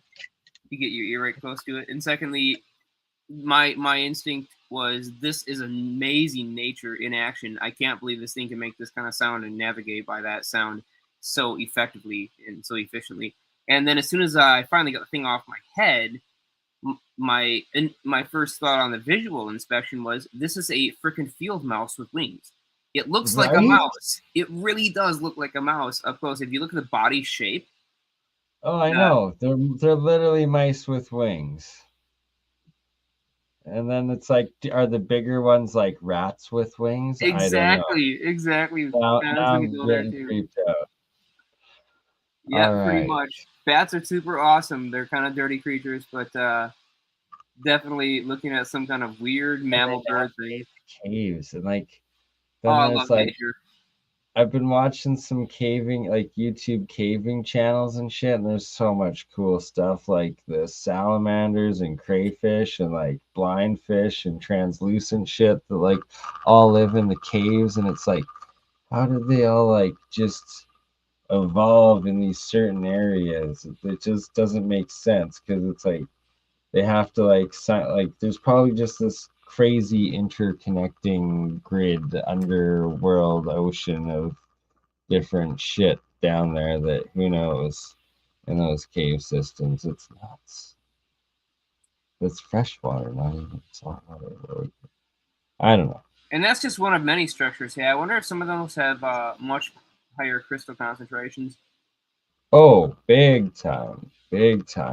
Actually, when I was on the Creston Solomon Pass, it's like the highest like point you can drive in Canada, I think. And right near the top, there was like this area where there had been like an avalanche and then like a freaking landslide or something. And then you could see that they were kind of blasting up massive boulders and like had the big machinery and kind of clearing it off to the side of this highway. And we had just like stopped there in the middle of the night as my brakes were getting hot as we were just making this descent down into Creston, BC from the top of the pass. And I stopped on the Solomon side of this pass before I've stopped in the middle of the night with like my brakes melting on like a giant trailer thing that I wasn't operating properly. Because anyways, it was a decade before, but I had found just the side of the mountain that was pure quartz, like just massive crazy quartz stuff. And then on this side of the Creston side of it this time, and I grabbed a whole bunch of these different samples, it's all just straight crystalline nuggets of I don't know. I don't even know what it is. It's just See, that's the stuff that you should have been fascinating, collecting, man. stuff. Those Oh, are I the got brother. Like, hey, I have, and let me show you a couple of them right now. All right, yeah. We got samples for Get the shiny ones, man. Get the shiny ones.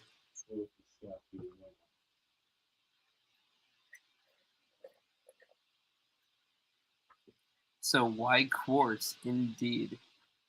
Well, quartz is extremely responsive to stimulus, acoustic and electrical alike. That makes it rather useful for accumulating energy.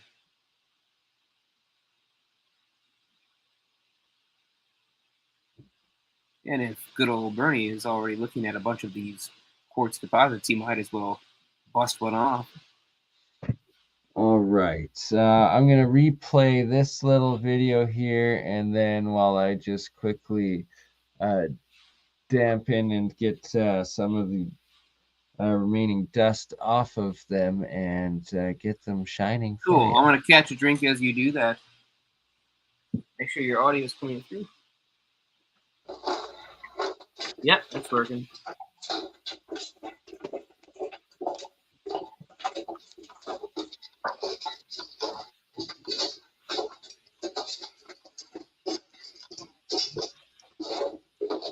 So,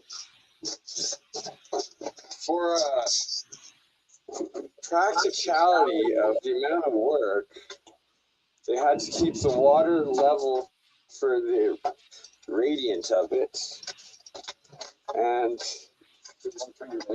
oh, yeah. Yeah, it was done with a 4-foot level. Up, I think 2.5 miles.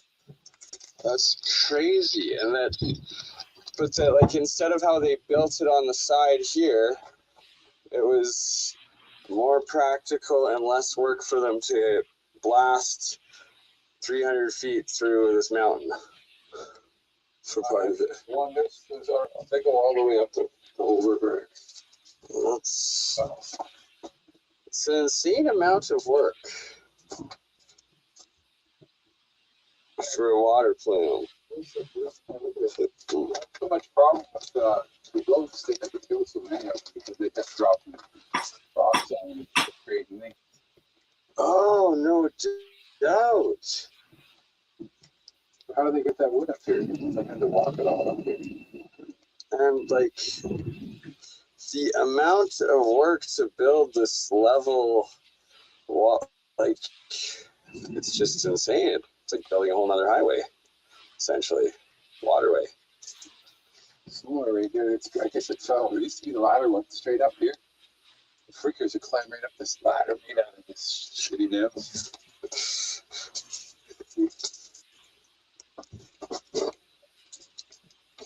More balls or less brains, but you won't catch me doing that.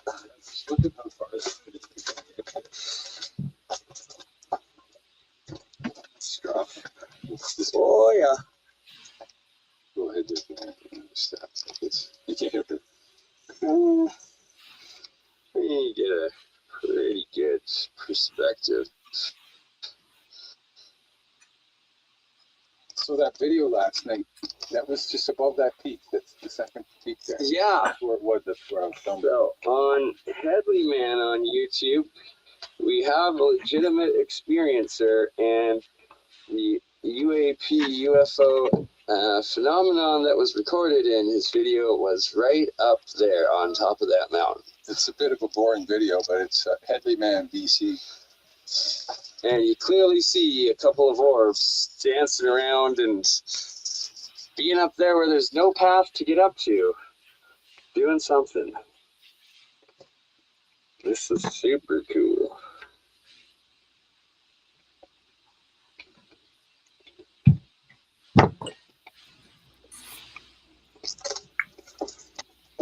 But yeah, you can see when it's massive cracks going through there now that.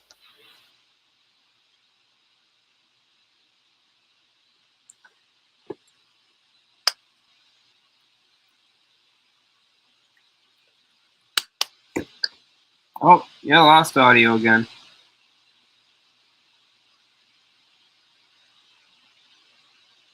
Okay, so I muted and then okay, got. Yeah, exactly. Anyways, Alright, that's the end of that video as it is. So let's get back to the camera and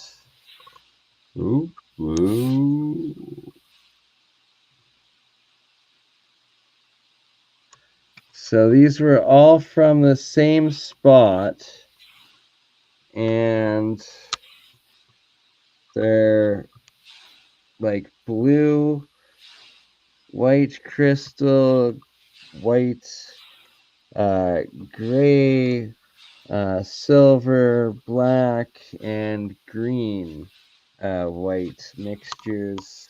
And there was literally just half a mountainside made out of all of this straight crystalline stuff.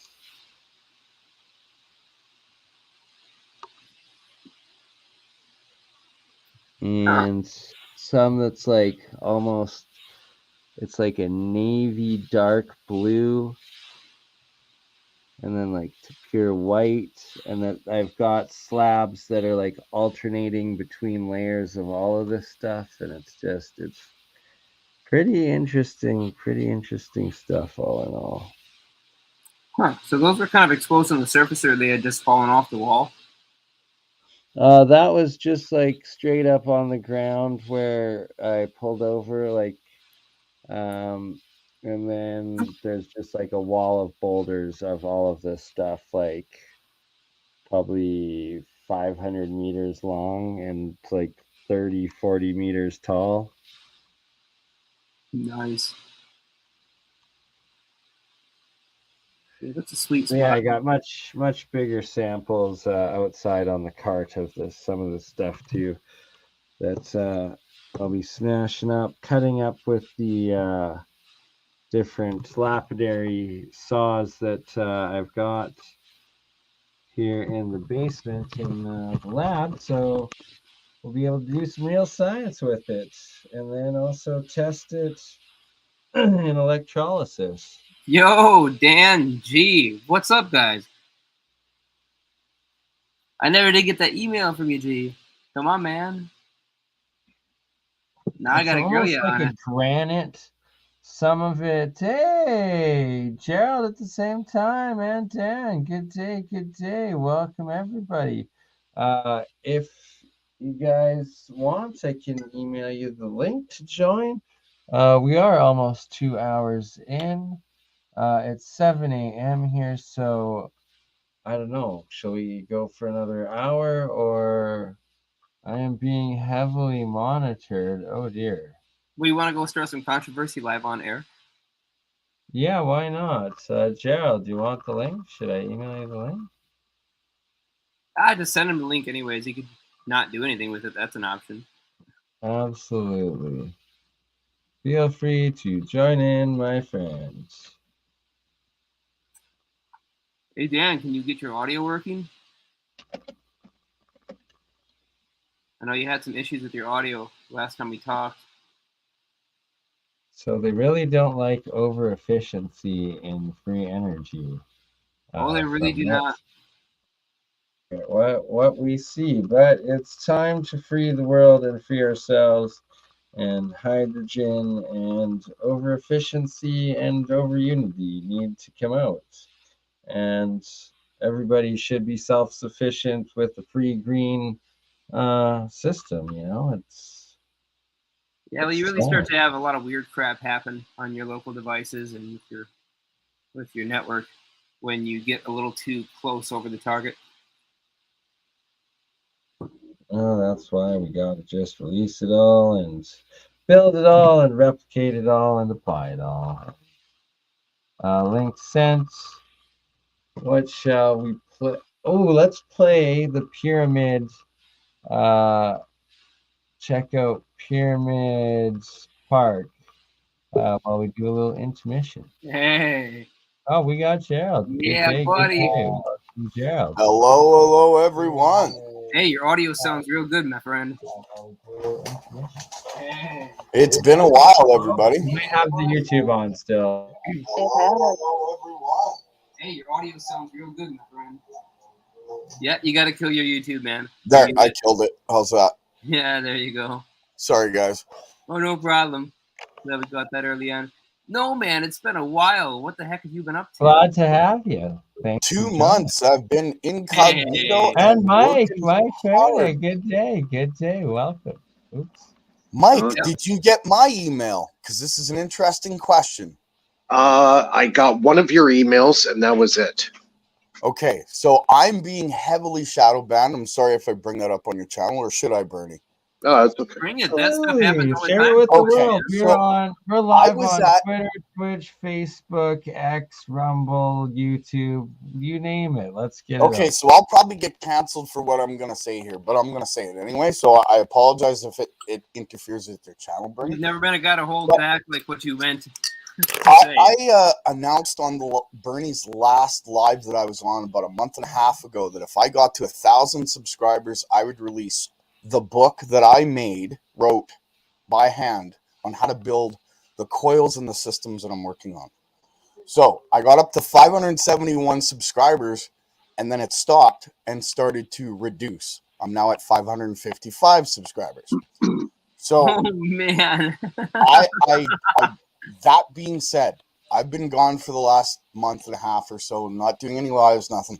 I've been doing tests and working, and I've found some very interesting stuff, and I have it. And that's a big boast, and I don't care if the world hears it. I have free energy. My name's Gerald, and I have it. So if you want it, I'm going to give it away. And those that are listening that don't like it, I apologize, but that's not my problem. So that being said, I now have a system without moving parts, and it runs, let's see, I was running 250 watts on a 6-volt battery. So I've got that on video. I'm going to release it on a live on my channel and Bernie's if he's willing. I don't know what I love it. I don't know what the powers that ought not be are going to do, but I'm stating that now, so it's a big boast. You guys can cancel me or watch me or do whatever you wish, but I'm stating it now as fact. I have free energy, period. And it goes a lot to the electroculture systems that people are using for their gardens. The only thing that's missing is a coil system that creates spin when energy flows through it, a prime mover, which, through a series of dreams and visions, I built. And I want to give it to everybody. So as electricity is collected from the top ball on your electroculture post, it comes down through the coil, creating spin, spinning a magnet that's cylindrical with a hole through it. And that's a whole other story that I haven't even talked about. And then it goes down into the ground with an Avomanco plug attached to it, reciprocating that energy back into the system and allows you to use it as it's being collected from the atmosphere. That's what I've found. That's what I've been using. So, cancel me as you wish. I'm stating it now as fact. So here I am. I'm going to lay my whole self on the table. and you can either shoot me, go along with me, work with me, whatever. That's Is me. is some of your principles relating to Stubblefield?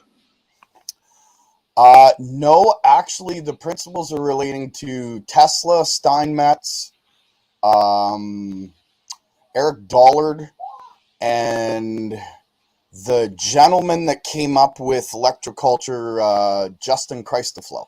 So the coil itself works on platonic solids. It's based on platonic solids. So I'm going to get into it in detail in that future live video that I do. But basically, the way that you wind a coil, it's a series of line inductors, and it creates spin through the actual geometrical form of those line inductors.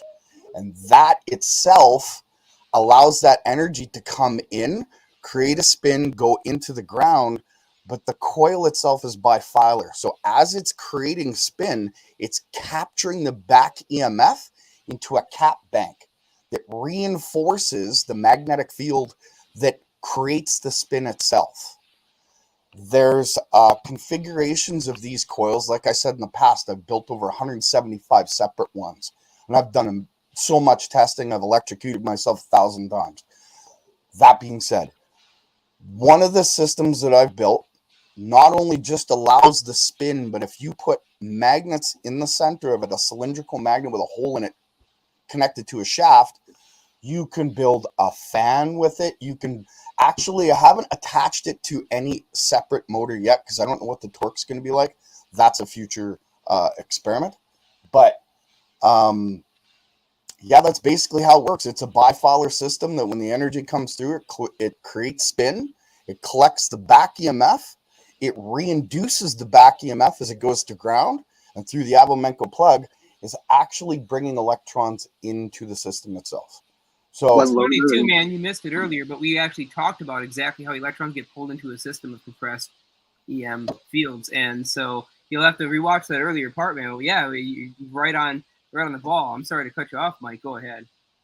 Yeah, I was just wondering, what kind of loads are you testing with right now? Just lights, or what are you using for loads?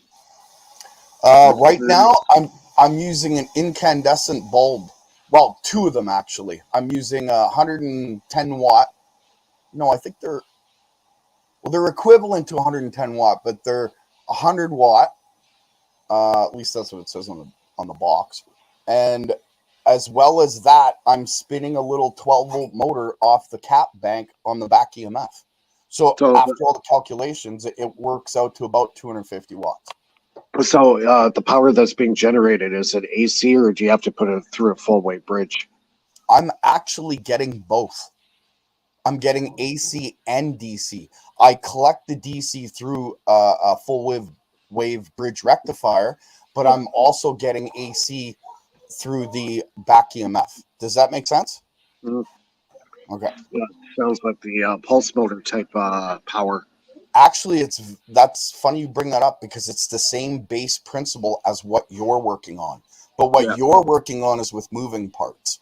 This has no moving parts unless you add that cylindrical. Now, I got a question for you. Try hooking up a small piezo transducer to that circuit. It might increase the oscillation of the coil. Actually, I have done that on my back EMF, and it does. It pushes things 180 degrees out of phase, which you could use the system for a completely another purpose because of that. Piezoelectrics they're awesome. Well, that's what I've been focused on for the last 2 months. Yeah, I've been watching your videos. You're doing really great, Mike. Yeah, I've been doing a lot of stuff offline. I haven't even posted a quarter of what I've been working on. So yeah, I understand that. I haven't done any videos. I've been just working, and you put your head to the grind, and you know what? You accomplish things with. I don't even know what to say about that. You got to put your head to the grind. You got to work it. You got to take those. That's what I've been. Every video that I've done, in the past while, it's been focused around the piezo. So I'm telling everybody, focus on the piezo transducer. You will get gains. You will get gains. Yeah, your high voltage comes out of that piezo, and you can step it down in different ways. And with your system, if I understand correctly, because your coil's on the outside, they Yep. hold energy as your magnetic wheel is spinning, and it's putting out Yeah, an AC it's got signal. capacitance. You're the larger the coil, the more internal capacitance of the coil you have. Yeah, and Right. since you're stepping up your voltage through the piezoelectrics, you're getting that flow of energy into your coils, which allows you to create current. Yeah.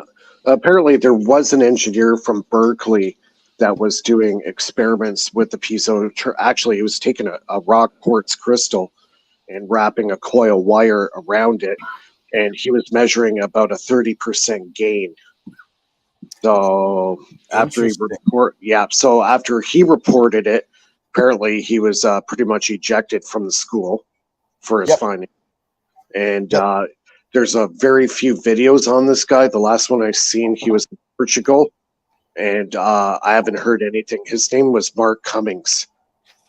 He was at Notre Dame. He was a professor there, and he's right into this stuff. But very, very little stuff is out there on this guy. So I have a little bit of validation of the transducers actually creating gain in the system. Now the question is, where is that gain coming from? Is it 0-point energy? What is it? Is it opening up a small little orifice to pull out the extra energy from the vacuum? Well, I'm not absolutely sure where the energy comes from, but my theory is by inducing a flow of current within the wire, if you can capture that flow, as it's flowing, it's creating more current. But the problem we've always had in electrical equipment is that as you're passing electricity through a wire, you're creating a back EMF. And that slows down that electricity, so it stops you from capturing the flow itself. Mm-hmm. But if you can redirect that electricity, that back EMF, because electricity follows the path of least resistance, and you can separate it in some way, shape, or form, which is done by a bifilar if it's wired correctly, and you separate the back EMF, then you actually come up with a room temperature superconductor, because the back EMF is gone. So your flow it's at extreme levels. And if you can capture that flow, which is easy to do if you have it set up right, then I've actually done that with a fast switching diode. So the second it flashes that fast, the fast switching diode, it's able to capture that back EMF flow and keep it going out. That's why my coils never ever heat up. They actually cool down. Yep, so do mine. Actually, Jeremiah and I had discussed that at length, like how well that works. Feel free to stream to your guys' channels as well if you wish to, and have been listening in the background. Just glad to have you all back. It's been far too long, but glad everybody's been working and taking it to the next level. And one of the major epiphanies that I was having and realizations and goals setting for this next year is to actually start implementing this free energy and using it and building with it on the home, and developing at least a hybrid hydrogen electrolysis vehicle, or something like that, or even a possibly electric, depending on how well the green over unity, over efficiency free energy can become. That if you're powering it out of the ether, or out of excess motion of sun, wind, water, gravity, and the rest of it, why not? And spin is another part, and that it seems like from magnetism and the electromagnetic force, energy interactions, that electricity is in that spin geometry, and that is a major part of these higher dimensional dynamic systems, if that makes sense, and why the coils work so well. Yeah, well, I have a couple questions too for you, Mike. To wonder about your system and where the energy is coming from. First thing I need to know is the system grounded, and if so, how well? Yeah, well, that's the thing. The better the ground, the more power I get. Okay, So well, there you have your if I answer. were to take Where your power is coming from. You have your answer right there. That's where your power is coming from. It's coming from charges that are flowing up through the ground. And I would challenge you to do this. Take all of your ground strap wires, bring them all into a single point, which I'm guessing they all probably already are attached to the machine, and put it around that a clamp meter and try to see if you can measure your ground current that's flowing into that system. Now, you probably will need an oscilloscope style clamp meter. I got one. Yep. Yeah, check it. I mean, I'd be curious, because if you're getting your extra power and you see the amount of amps that would, signify that the difference in the watts in versus what you're actually getting out of it is equal to what you're measuring on your clamp meter from the ground flux, then you have your answer for where the energy is coming from. Yeah, because the initial power of the current from the battery itself going in is about 3 times less of what's coming out. Yeah, you've got to track that down and figure out what part of your system is the most important or significant thing. Because at that point, then you can now enhance that specific part of the system and begin trying to increase your unity gain factor. Mm-hmm. Yeah, there's still many experiments to do. But yeah, like I've just been focusing on the piezo part, trying to learn everything I could learn on the piezoelectric effect. Well, we recommend that you get rid of those little ones, because those things are not doing you any favors. They're very No, I got the large ones. I just actually ordered another one. Came in a couple of days ago. So if you want to save up, man, I would recommend. And I know this is going to be expensive, and hard to find. But if you can get barium titanate, that's what I have. Oh, you have barium titanate? Yeah, I got 3 of them. Oh man, I'd love to see those. Yeah, I got 3 of them. Do you have them handy?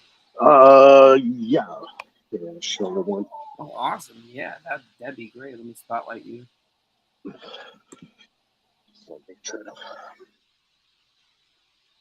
These ones are, let me flip my camera here.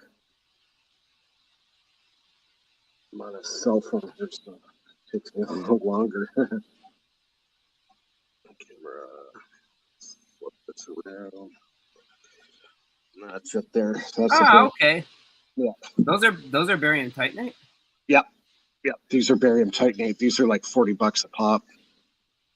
They're different grades, obviously. Some of them get pretty pricey, but this one is a barium titanate. Nice.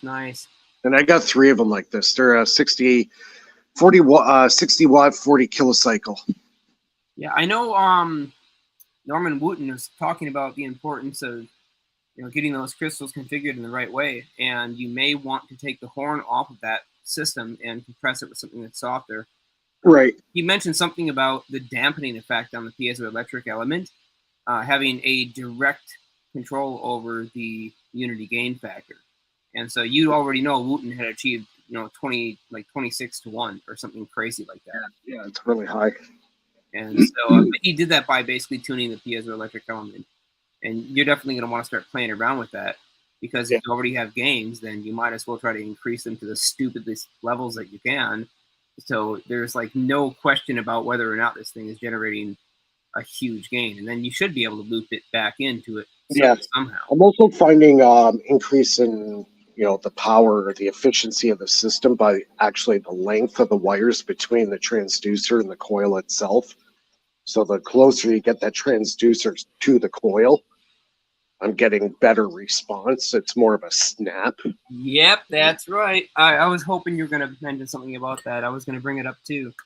The phase shift of the piezoelectric transducers, they have a direct kinetic effect. So Wooten actually attached them directly to the magnetic element that he had his coil wrapped around in order to get that maximum effect. And so you may also want to play around with connecting transducers directly to your coils. This one's kind of off topic, but very similar. I don't know if you guys seen Vinny St. Vincent's latest videos. He's taking his wheel, he's spinning his wheel, puts a quartz crystal, attaches a wire to a diode directly to the crystal, and he's getting power coming out of the crystal, enough to light up an LED light. What? Yeah. Well, a crystal, isn't it essentially a solid state spark gap? Well, that's what my transducers are. It's quartz crystal, right? But I'm using barium titanate, which has a better piezoelectric effect that straight quartz, but Absolutely. there's definitely different grades of quartz that you can get. I also have calcite, what apparently is 30 times greater than regular quartz. So I can do some experiments with those as well. Interesting. Yeah. But yeah, check out Vinny St. Vincent. He put out a couple videos in the last 2 days, basically just attaching a wire directly to a quartz crystal and spin his wheel, created the rotating magnetic field beside it, and the rock was able to produce a potential that lit up a light, and he was using his body as a ground. If that setup is what I think it is, then it sounds absolutely amazing. I hope it It is what I think it is. It's one of the best I've seen in a while. You're saying that calcite will produce an even greater gain? Yeah, it is a greater gain. Yeah. I have some of that laying around here, Jeremiah, if you want to play with it. Sounds like a great experiment, man. I've got to watch Vinny's most recent video. Maybe I'll just give him a call too. Go ahead, G. Sorry to cut you off, Jeremiah. You should check out Vinny St. Vincent's video. It's 6 years ago about him actually holding up granite stones, or coral from the Coral Castle, those type of stone, right? With literally a couple pieces of metal and a chain, and it's amazing. He's not wrapped it around it; it's actually holding it like a magnet. It's from 6 years ago. It ended up in my feed yesterday. So okay. Very interesting. Vinny I haven't seen that one, but this one that he posted in the last couple of days really caught my eye. I'll see if I can get you the link and send it to you. It's amazing. So if he wanted to use calcite specimens, do they need to be precision cut, or can he work with raw specimens? From what I understand, they have to be cut at a certain angle. As far as transducers, those crystals have to be in a certain angle to get the right lattice structure separation. But I think she's asking about this crazy effect that Vinny just demonstrated. Yeah, no, it's just raw crystal. It literally on a rock, and some of the crystals sticking out of the rock. You got to check it out. He did a couple of shorts. Wow. I gotta find the link to that. Like I'm gonna have to. Because I got some raw calcite here, but I was wondering, if it needed to be a precision cut to get the effect. Right. No, totally raw. So what he did was he took a little loop of like 24 gauge wire, maybe about 50 turns, put it on top of the calcite or the stone itself, and then put his Tesla coil beside it for about 3 seconds, takes the Tesla coil away, then puts the rock right beside his wheel, spins it, and then the rock produces a potential. No way. Wow, man. Okay, that sounds really, really awesome. I have to check out Vinny. Oh, it's one of the best videos I've seen him do in like a long time. Hey, if anybody in the chat wants to pop in that link, feel free, since you're all admins.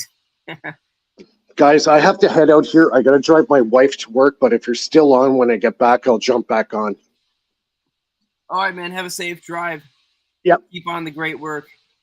Thanks. Yeah, thanks for coming in. Yeah. Yep. Take care. Yep. All right, so now I get to grill G.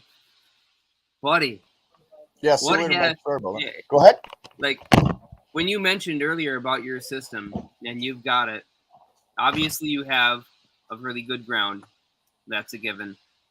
And you had mentioned earlier, just in referencing Bernie's system, because you kind of, you clean these transition from what Bernie was talking about with these early energy capture systems right into yours, and it was hard to tell where the line was drawn between what you were talking about with how they worked and what yours actually was.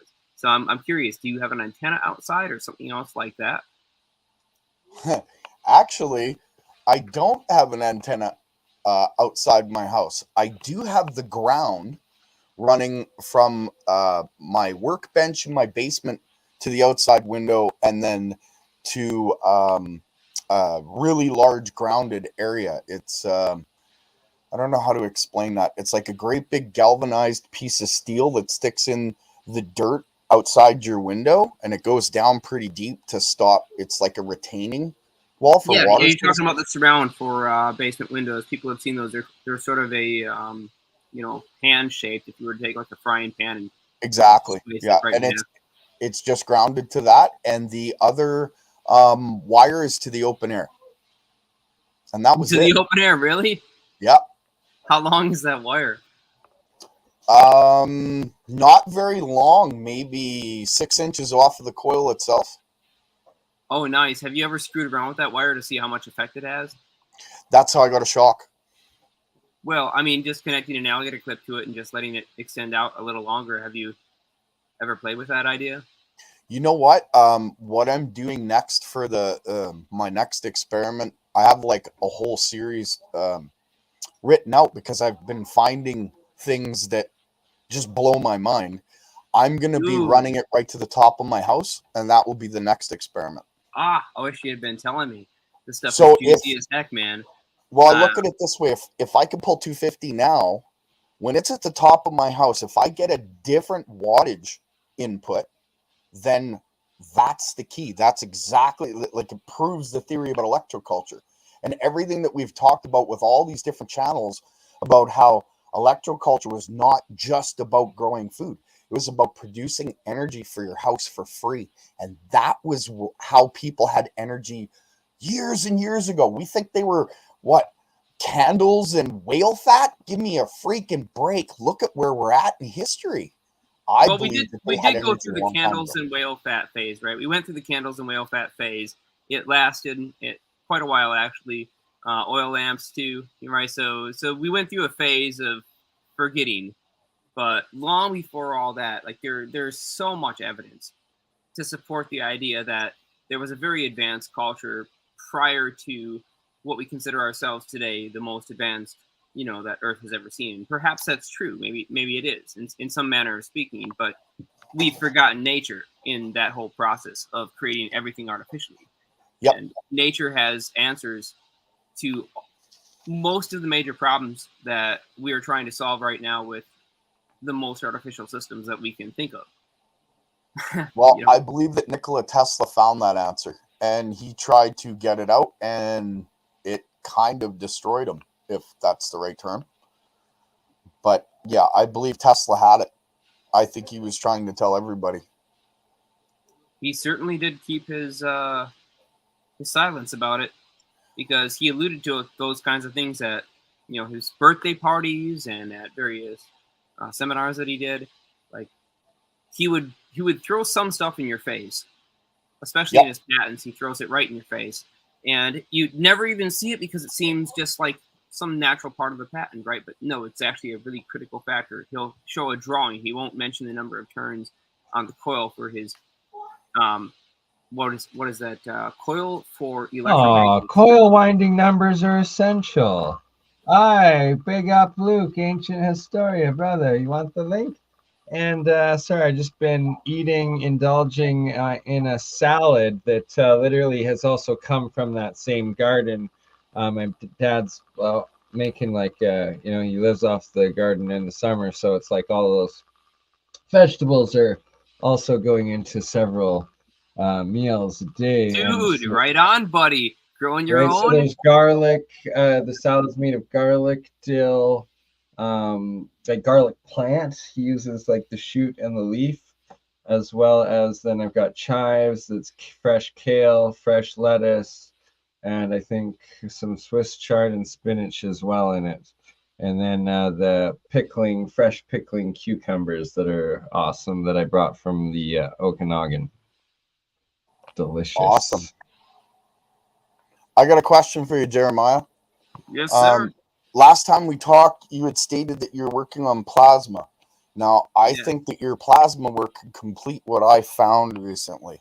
I would like to help you with that if you want to get on a call. I'm going to send you a configuration soon, but I got to get a secure email first. I'm working on that. I'm not going to tell you which one I get, but I'll send you a message before you get the email so you know I'm sending you something. Regardless of that, I built a coil and I created a null zone in the center. And according to Bob Grenier, it's actually a magnetic phase singularity because of what I've observed and witnessed. So My question to you is, your plasma work coupled with this system, I have to wonder if between the two of us, that whole transmutation thing becomes a commonality. Well, according to Mike Wendell and Andy's work with him, along with I'll remember Warren York, that's his name. So those three guys got together and did some really incredible stuff with plasma using phase and resonance. And they were able to both completely shatter a diamond and take a diamond with imperfections and seal the cracks and completely cohere it. Using plasma as the excitation mechanism in a vacuum environment. And they had a three-phase system, so they had 3 power supplies, DC power supplies. I think they were like 40 volts or something at 10 amps each. And they had 3 amplifiers, all on this little, cart push-around 2-layer plastic cart, like you'd see in any kind of warehouse. And so he was running that whole entire thing off the computer-controlled program, get about 179 degrees phase shift, according to what Mike told Andy. As Andy has reminded me many times, he could never achieve that full 180 degrees. But they were able to screw with matter in a pretty significant way, almost a Hutchinson effect style way, by using plasma in conjunction with those excited fields. And so with your system, like, you just simply need a plasma enclosure in the center, which you can make with your vacuum pump, some electrodes appropriately placed. Once you excite the plasma, if your coil has a pulse rate that's high enough, which you're not going to get at your Schumann resonance, you're going to have to pump it way up into your kilohertz range, right? If you can keep the plasma excited, then you might start to see the geometry of the field emerge.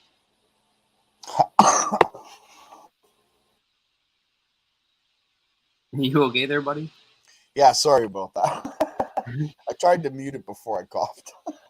That's all right. It was funny. Yeah, you know what? That's amazing because I have some interesting. What's the term I'm looking for? If you're holding a magnet in your hand and you're pulsing this coil, or the coil system I'm directly speaking about right now, you can almost feel the magnetic field in a very specific shape. I can't wait to get this into your hands because you, of all people, will know exactly what to do with this. So I've been waiting for a long time, man. I know, brother. I know. Wait. I want to go to the States personally. I just want to come to your guys' house and just spend a year there. I mean, a week. I'm fascinated by magnetic fields and being able to feel them. So that would be super interesting for me on a kinesthetic level. Yeah, actually, my arthritis is pretty much gone at this point because I've been following the Rife frequencies, not like the Royal Raymond Rife frequencies from way back when, and I've been using those on the coil system and every day pulsing them, and the amount of work that I'm getting done in comparison to what I was doing before, I can't even explain. Like, I've got I really am looking forward to finally taking a chance to discover those things, because I can imagine the amount of work I would get done would be significantly higher too. We can start exchanging stuff that was really juicy. Yeah. Remember the H-bridge discussion you and I had? That's a serious discussion you and I need to have, because that brings up the thing that you and I were originally working on. I do want to build a circuit board explicitly for running that thing and give it all the juice that it needs. I've had plenty of success building H-bridge drivers for Tesla circuits before, and these are faster. So this is going to require an H-bridge that switches into the megahertz range. Speaking of Nikola Tesla, I wanted to bring something up. His patent on the Tesla coil to create sparks, so to speak. I've seen in his notes him state that creating sparks is actually a waste. So, from my understanding, if you look at that patent and you reverse it, like turn it inside out, it's the electroculture system by Justin Christoffel.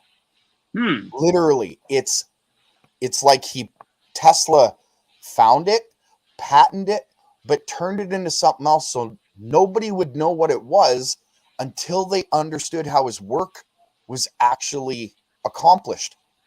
I look at that patent and I reverse it, like I flip it around, and it's literally the whole system from electroculture, from Justin Christoflow. Huh.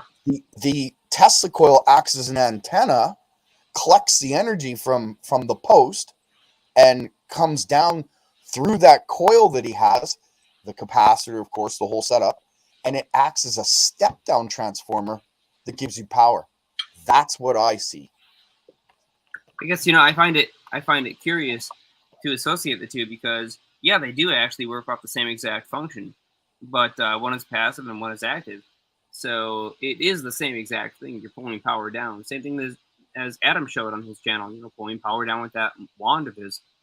And it's the same thing that I told him about that I had done many, many years ago back with the Join the Technicians channel and using the electric magic wand outside. Some stuff I never showed, but yeah, you can pull the power down. It's really wild.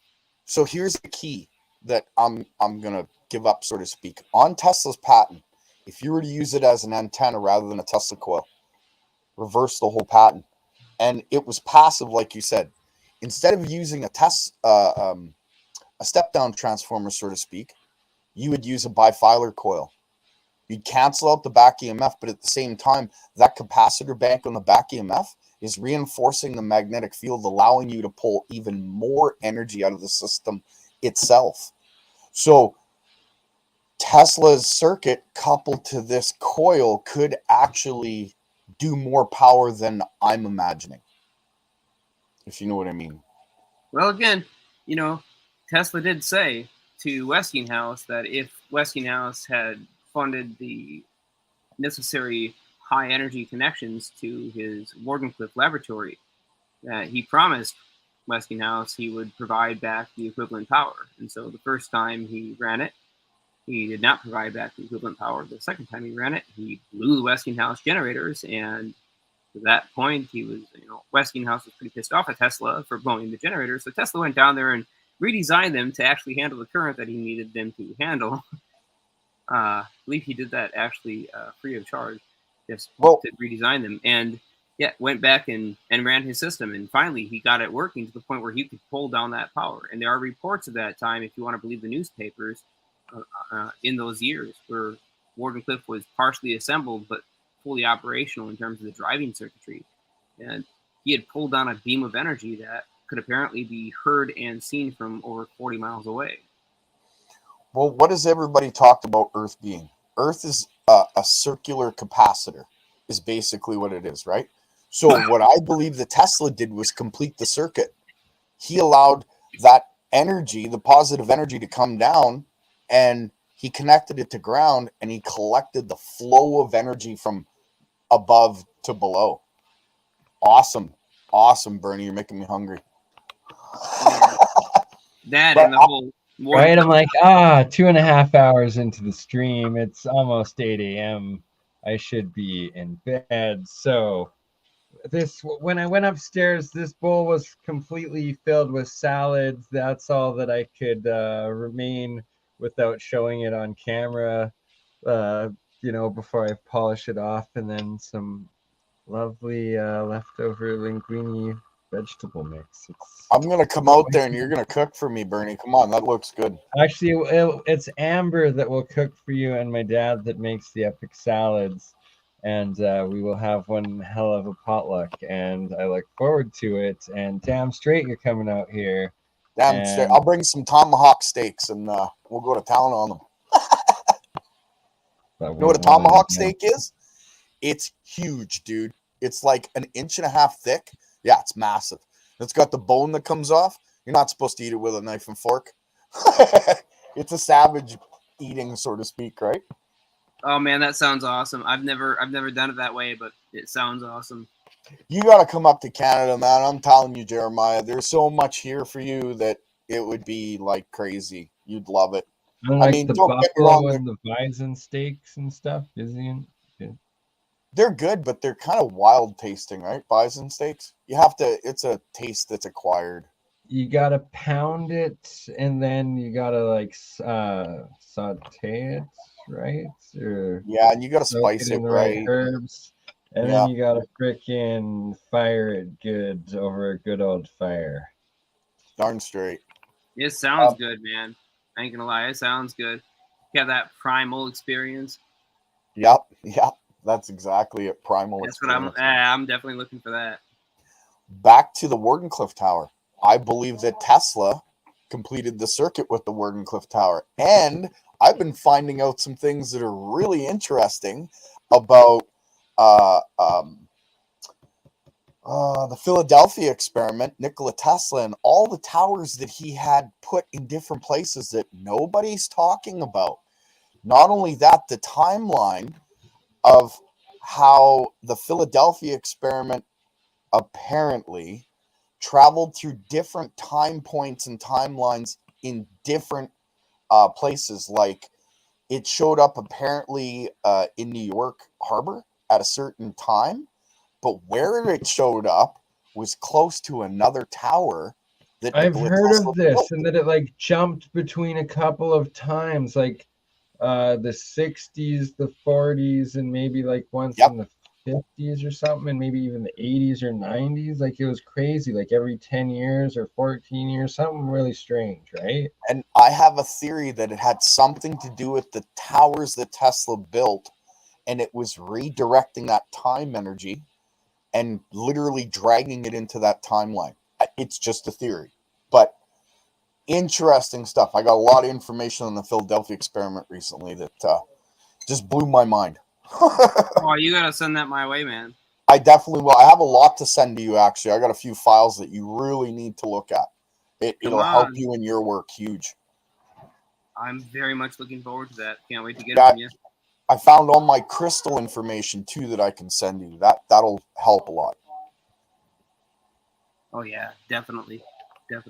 You gotta call me tomorrow at some point.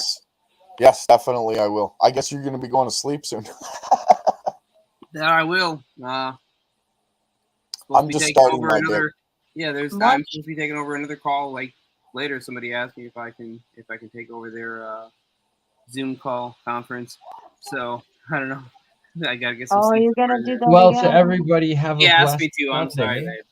And I myself need to get some rest here. Got to help my mom go get her TV and stuff from the office. Helped her move into her new place yesterday. And well, she would kill me if her TV is not in her new apartment for the cable people coming on Monday morning. So I will talk to you all after I've done that later today, or hopefully, if not, Monday, Tuesday. Awesome. Thanks for having me on, Burn. It was good talking to you, Jeremiah. Liminal. Right. Good talking to you.